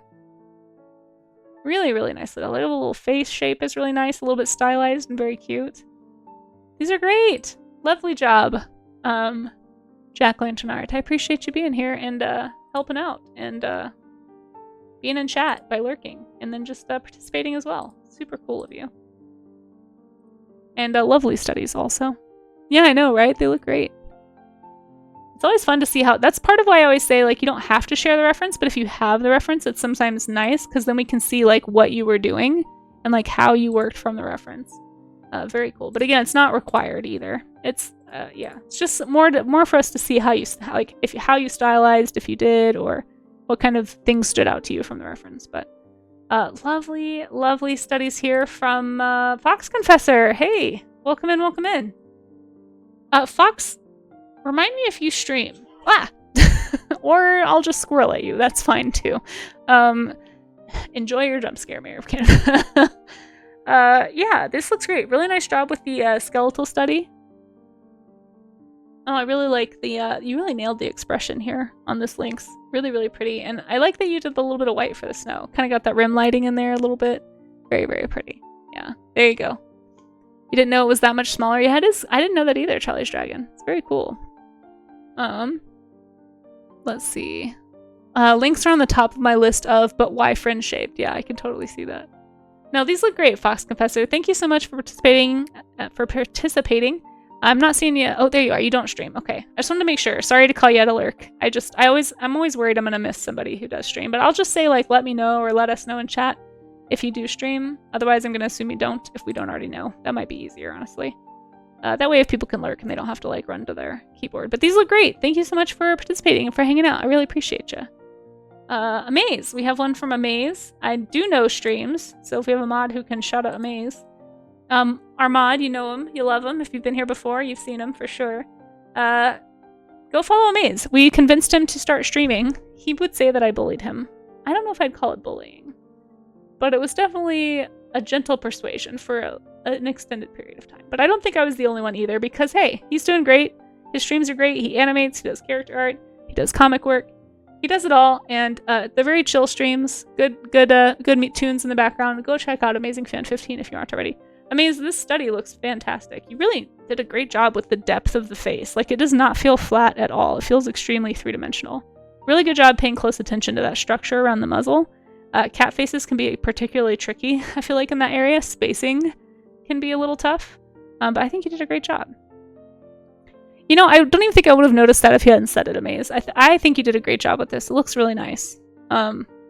We're often our own worst critic. To me, the important piece is that you got the dimensionality of the face down pat. I think it looks awesome. Well done. I wonder if we could probably have a cat face. Not a very good cat face. We'll just do that cat. Oh, what about a paw print? Because they have big feet. Yeah. Very lovely. A little nudge into the stream. Time to swim. Yeah, exactly. See, Rao gets it. It's a loving nudge. Artie Gabi, welcome in to the art gym. Got to your study now. Lovely traditional watercolor, it looks like. A study of a lynx in the snow. This is almost like has almost like an abstract feel because of the light color of the fur kind of blending with the background. It's very nice. I love how you did kind of like the objects around the animal too. Really nice little environment study there as well. And a lovely skeletal study. This looks great. Great proportions. Yeah, really, really nicely done. This is fantastic, Artie. Yeah, the head shape's really nice. Yeah. Really good job on the details on the face too. But the movement is good too. Like it feels proportionally accurate, you know, like even though it's a little more impressionistic, it looks great. Lovely job, Artie. Thank you so much for joining in. Love it. Oh wait, let's do the cat reaction, because that makes the most sense. Where is it? Do I have to type cat every time? Here we go. This one's from Miss Art Rules, another watercolor study. Lovely, lovely. And here's the reference that was used. And then here is the study. Really nice job with the face, Miss Art Rules. And as always, it's really fun to watch your watercolor work kind of grow as you do these studies. Lovely job. Really, really fun when you do the watercolor painting. It always makes me want to pick up my brush when I see watercolor. It's just so darn intimidating, you know? But nice job with the proportions on the face. Lovely job looking at the reference, drawing what you actually see, not making stuff up and drawing what you think you see. This is how you train your brain. You're doing great work. Keep it up, Miss Art Rules. Thank you so much for participating. Okay. I know, aren't they cute? So many cute studies today. Dally doing some lynx and a caracal, which is fine. Caracals are awesome. It's a Savannah cat, for those who don't know. It's a very cool critter. Oh, and a serval. So we have two Savannah cats here. We'll get you a shout out too, Dally. You guys, if you're not following Dally, Dally likes to say that they can only do portraits, but can we all just look at this for a second? Here, let me make it a little smaller so it fits. Can we just look at this for a second and validate Dally and say, actually, you're wrong. You're wrong because these are extremely proficient animal studies, my friend. So, yeah, make sure you're following Dally. Yeah, that's a lie. Exactly, Sherry. Yeah, no, Dally does not give herself enough credit. These are great. I love the brushy strokes. I love, again, everyone's doing a really good job with proportion, but like these are, you can just tell that Dally spends a lot of time thinking about shape and doing studies. Like these are extremely good movement, extremely good proportion and anatomy, very expressive as well. I don't want to see, well, too bad. We're giving you credit for you. As somebody who also doesn't give credit to themselves, I'm pulling rank because I'm in the chair. I'm in the stream chair. No, these are great. These are so good. Go follow Dally, like I said, guys. Dally streams here on Twitch, does lots of studies, is in the industry, talks a lot about art, and has really nice streams. Is just getting started with streaming, so go show some support. Go follow, go hang out, and you'll definitely have a good time there and learn a lot. I know a few people have been doing some studies with Dally, but if you want to get more studies in, or you just want to hang out and listen to some art chat, go hang out with Dally SayMT. Great time. These are fantastic. These look really, really good. Yeah, the foreshortening in this one is like blowing my mind. Like this looks so solid right here. This is not easy to do, to not make this look like it's too short of a hand because of the angle in the photograph. So that is extremely proficient. Yeah, well done. Well done. Let's do a cat. Where's the cat? Stronk. So stronk. Okay, moving on to Dracon. Big old kitties with cool ear tufts. As big as something the size of a supersized house. Yeah, exactly. They are pretty much a supersized house cat, yeah. These are great, Dracon. Lovely. I like these reference photos, too. I like how they're in similar poses, but they're different angles. So this is actually a really good tactic. We kind of talked about this, but it's a really good idea to draw a similar subject from different angles to kind of get like an all-around view. Sometimes you can find like 3D model views of things where you can turn around stuff and draw from different angles. it's a really good alternative if you aren't able to look at something in real life to study it, because it's going to help you understand the form. It's going to help you understand the anatomy, the structure, the dimension that we keep talking about, right? So great job, first of all, just with like subject choices. Great job at trying to have a more well-rounded understanding of the shape of the face, the position of the muscles, how the sitting pose even looks from different angles. It's great. And they also just look really good. You did a great job. The faces especially, good attention to detail there. And yeah, they both feel really grounded on what they're on. They don't feel like they're floating. So these are lovely. Great little studies here, Dracon. Thank you so much for sharing them. And for participating and for lurking and for just being you. I appreciate you. Cat. Let's do a little heart too. Okay, next up is Rao Makes. Rao Makes. Welcome, welcome to the art gym. Aw, what a good expression. It's nice to see one from the back too. A really nice study of a sitting pose from behind. This looks lovely. Really, really good job. Even though we don't have the reference, you can tell that you were working from a reference and drawing what you actually see, not what you think you see. This looks great. Good foreshortening on the tail. This is a difficult pose to pull off without making the head look like it just merges into the back. And you did a really great job like separating out the shoulder blades. I can see where you were thinking about that. Drawing in those shapes for the shoulder, drawing the curvature of the spine, kind of placing the anatomy before you were going in with your pin. And of course, awesome to see a traditional study. Yeah. Oh no, you don't have to, Rao. No, you don't have to. It's just, I'm just saying you can tell even without it that you were looking at a reference. So this is great. Yeah, and you can tell because of the careful, like there's not any guesswork. It doesn't really seem like there's at least not a ton of guesswork being done here. Foreshortening on the ear is also very impressive. That is also a tricky thing to do when you have a very complex thing that's foreshortened like that into the camera. Foreshortening, for those who don't know, just means like if I were to point to the camera, that's a foreshortened finger, right? So like if you were to draw that, it'd be really hard to get it to look accurate. And then anytime you have something facing directly into the viewer's eye like that, it's called foreshortening. Yeah, would you like to know more about foreshortening, Spicy Jaw? I'm just trying to explain. Cords, thank you for the lyric. I appreciate that. It takes a lot of brain energy, honestly. Yeah, no, you're not wrong. And it's really cool to see a traditional study, as always. This looks great. Lovely, lovely job here.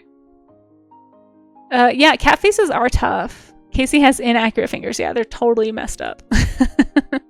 Welcome in, Frozen Yak. How are you?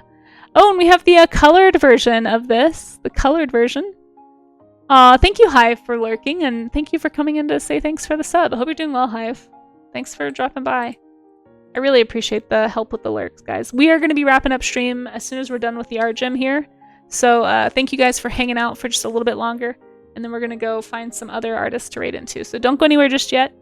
You will get extra channel points for coming in through the raid. And it also just helps secure those numbers if you don't leave right before the raid. So thank you to everybody who hangs out the whole time.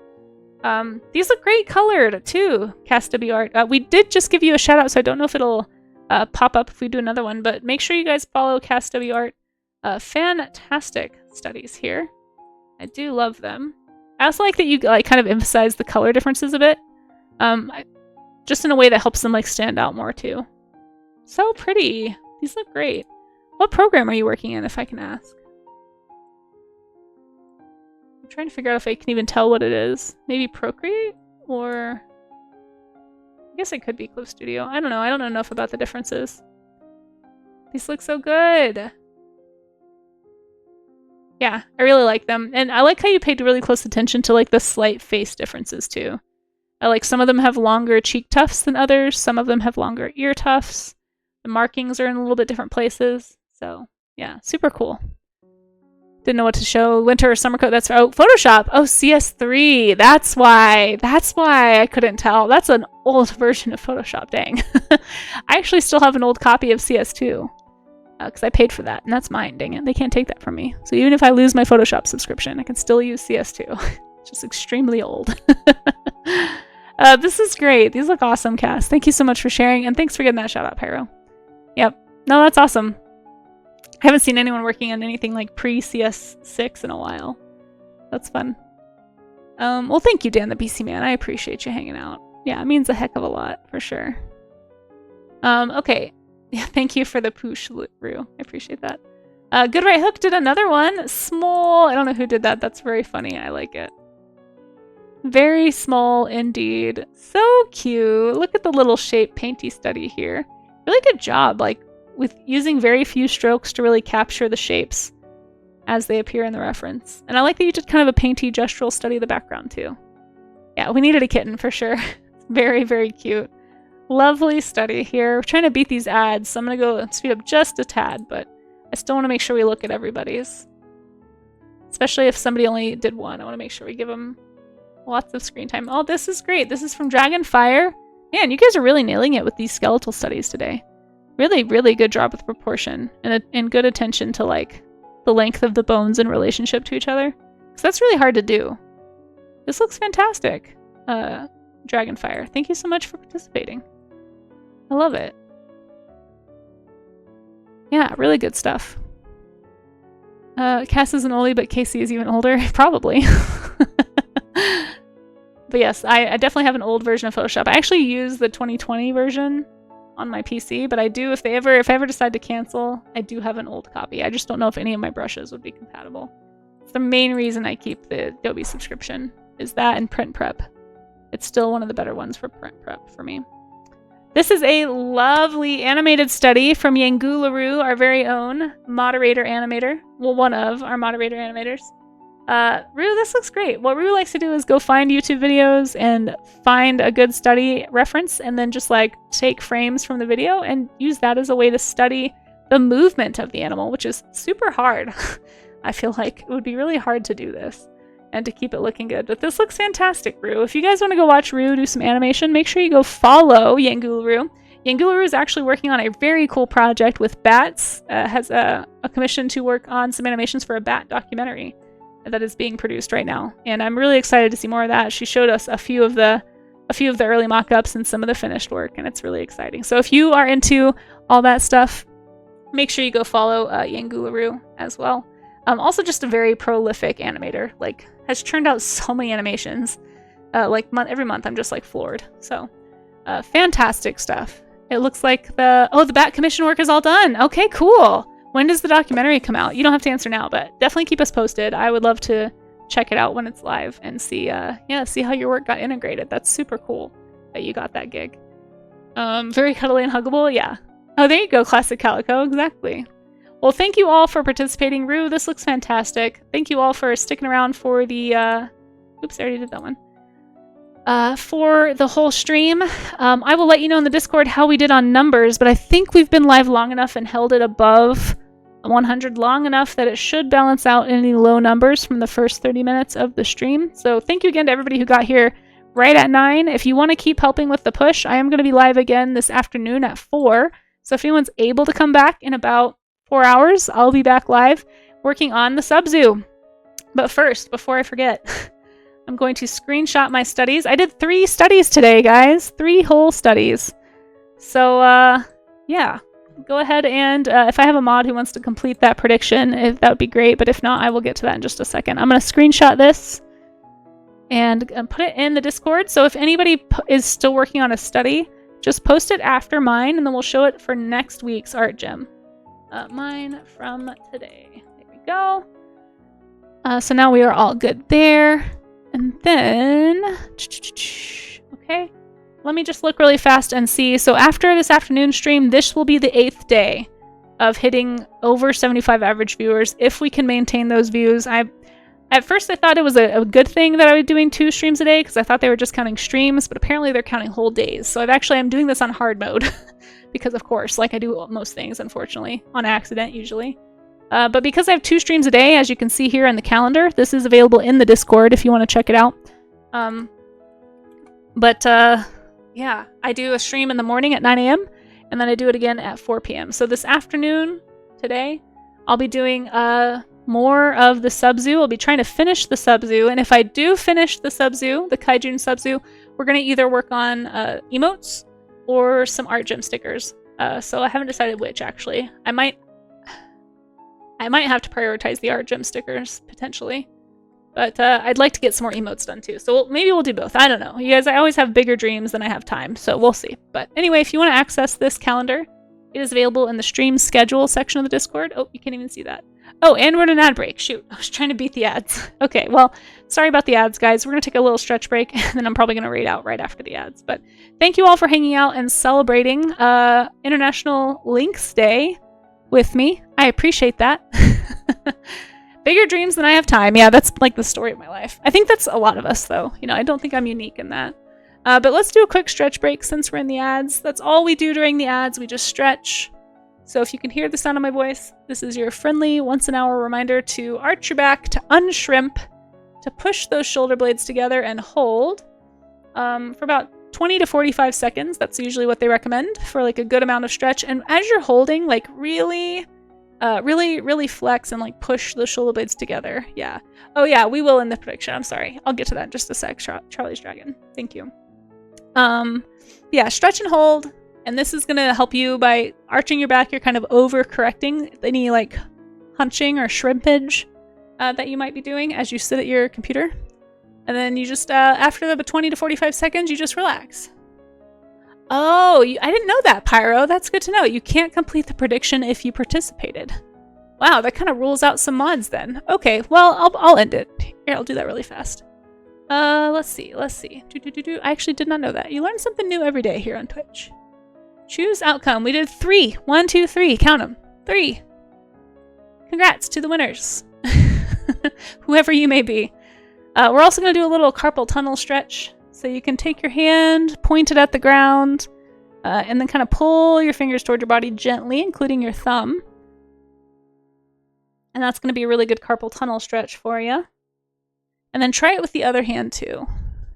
Try to do this for about, like I said, 20 to 45 seconds. I probably didn't do it long enough on that first one. You can also do some wrist rotations, some shoulder rolls, some head and neck rolls. There's lots of really good stretches that you can do from your chair if you're just like sitting and working or drawing or playing a game. There's things that you can do to help keep your body healthy and limber that are going to prevent injuries as you age. So highly recommend. You won today. Congrats, Germs. Yeah, it's a little hard to predict sometimes how it's going to go, but I'm glad you guys have fun with that. And thanks for hanging out through the end of the stream. For anybody who has, super appreciate you. I think we're out of ads, or we're about to be out of ads. Hopefully most of you are already out of ads, but we'll keep doing a few rotations while we wait. Okay, on my end it says that we are back. Hopefully you guys are back from ads, let me know. But we are going to be raiding out. So, thank you. Sorry, I was trying to beat the ads so you wouldn't have to sit through them. But for those who did sit through them, thank you. Honestly, if you can't afford to sub, if you didn't know this, ad revenue really adds up and it helps a lot. So thank you to anybody who does let the ads roll. On behalf of streamers everywhere, thank you if you let the ads roll. I know they're annoying. And if you have ad blockers, you know, no shame. But if you are letting them play, it really, really makes a huge difference. So no puzzle today, Bittercream, but we will do them in the afternoon. So the co-working streams, we do puzzles for those streams because they tend to be longer and it tends to be more of a co-working kind of a vibe. But thank you guys, holy cow, for such an unexpectedly just very lovely stream. Hey, look, see, I updated the raid call. So the one that's, there's a I made the Streamlabs one, the non-sub raid call. So if you don't have a sub, if you don't have a cheese by your name, or, you know, whatever, just copy that top one. And then if you do have a sub, the one from Moobot, you can just copy and paste. And that will use my emotes to put those in the stream when we go. Here, I'll copy and do it. But thank you, mods, again, for making that command. And again, if you don't have a sub, just copy the top one. But thank you all for the cheers today. Holy cow. Thank you for the subs. The hype train. We got to a level 6 hype train today. That was crazy. Big love to the moderators. I super appreciate you guys. Seriously, I know you're putting in extra hours this month for the partner push just because I have to watch those numbers. Super thankful that you guys are willing to do that. And if anyone, of course, needs to go take care of life stuff, please don't deny yourself anything by being here, but I do appreciate you. And thank you, Genji, for the raid. Thank you to all the patrons showing up here right underneath my video. Yeah, big love to the mods. If you have mod love emotes, always feel free to spam those anytime in my chat because the mods deserve a ton of praise. But if you want to get a sketch in the mail or show up in the credits on my Patreon, you just sign up and it'll tell you on the tiers what you get. But thank you again to patrons. All of you are amazing and I super appreciate your help making my dreams come true. So let's go say hi to somebody else here on Twitch. Most likely doing some art. Usually we raid art streamers. but I do tend to try to prioritize like family-friendly art, or at the very least safe for work art. And let's see who's on. We do have a couple people on who've actually rated in recently, so I'd love to return some of that love that they've shown us. But let me just do a quick scroll through. I see like 3 people we could raid. 4 people. It's so hard to pick. There's so many awesome people on Twitch. I'm gonna be paying back the raid love for like ever. Okay. Gosh. Man, you guys, there's so many amazing artists on Twitch. I'm scrolling through this list and I'm just like, there's so many cool folks. Let's go say hi. Wow, this list just keeps going. Okay, you know what? Let's actually go say hi to somebody who gave us a really generous raid the other day and wasn't even following us, and it was really nice. So I'm kind of brand new to them as well, but they have a lovely community, and I know that they are connected with the Moko Made community, which is awesome. So let's go say hi to 9.5. Let me just check and make sure what they're talking about is appropriate. I think the one I peeked in it was, but yeah, let's go say hi. 9.5 gave us a really kind raid the other day, and I'd love to return the favor and bring our community over there. So, you know them? Nice. Well, let's go say hi. And they're actually doing some crafting right now. So if you like cozy crafting streams, it looks like they're doing some crocheting and knitting, which is super cute. So they're also doing like wheel spins and all kinds of giveaways and things. So keep the lurks going. Don't go anywhere just yet. It does help a lot to just hear those numbers if we can hold the numbers right through the raid. So thank you. Oops. We're going out on this Katamari song. Picked the wrong prediction. 3 instead of 4. I only did 3 studies. Red bean, bitter cream. See, we can count them here on stream really fast. If you don't believe me. I did 1, 2, 3. Not 4. I did 3. So yeah. Okay. Let's go say hi to 9.5. And again, guys, if you want to come back later today, I will see you at 4 p.m. Mountain Time. Thank you in advance to anybody who decides to come back. No worries if you can't. But remember, for the pushes, anytime you see somebody pushing, the sooner you get in, the earlier, the better. So I appreciate anyone who is able to get here early. There's all my socials. Thank you, Pyro. I appreciate that. And my Discord if you want to hang out in between streams. But I'll see you guys at 4 p.m. hopefully. And if not, have a great rest of your day and your week. And we'll see you next week. Okay? Bye-bye. It's not my birthday.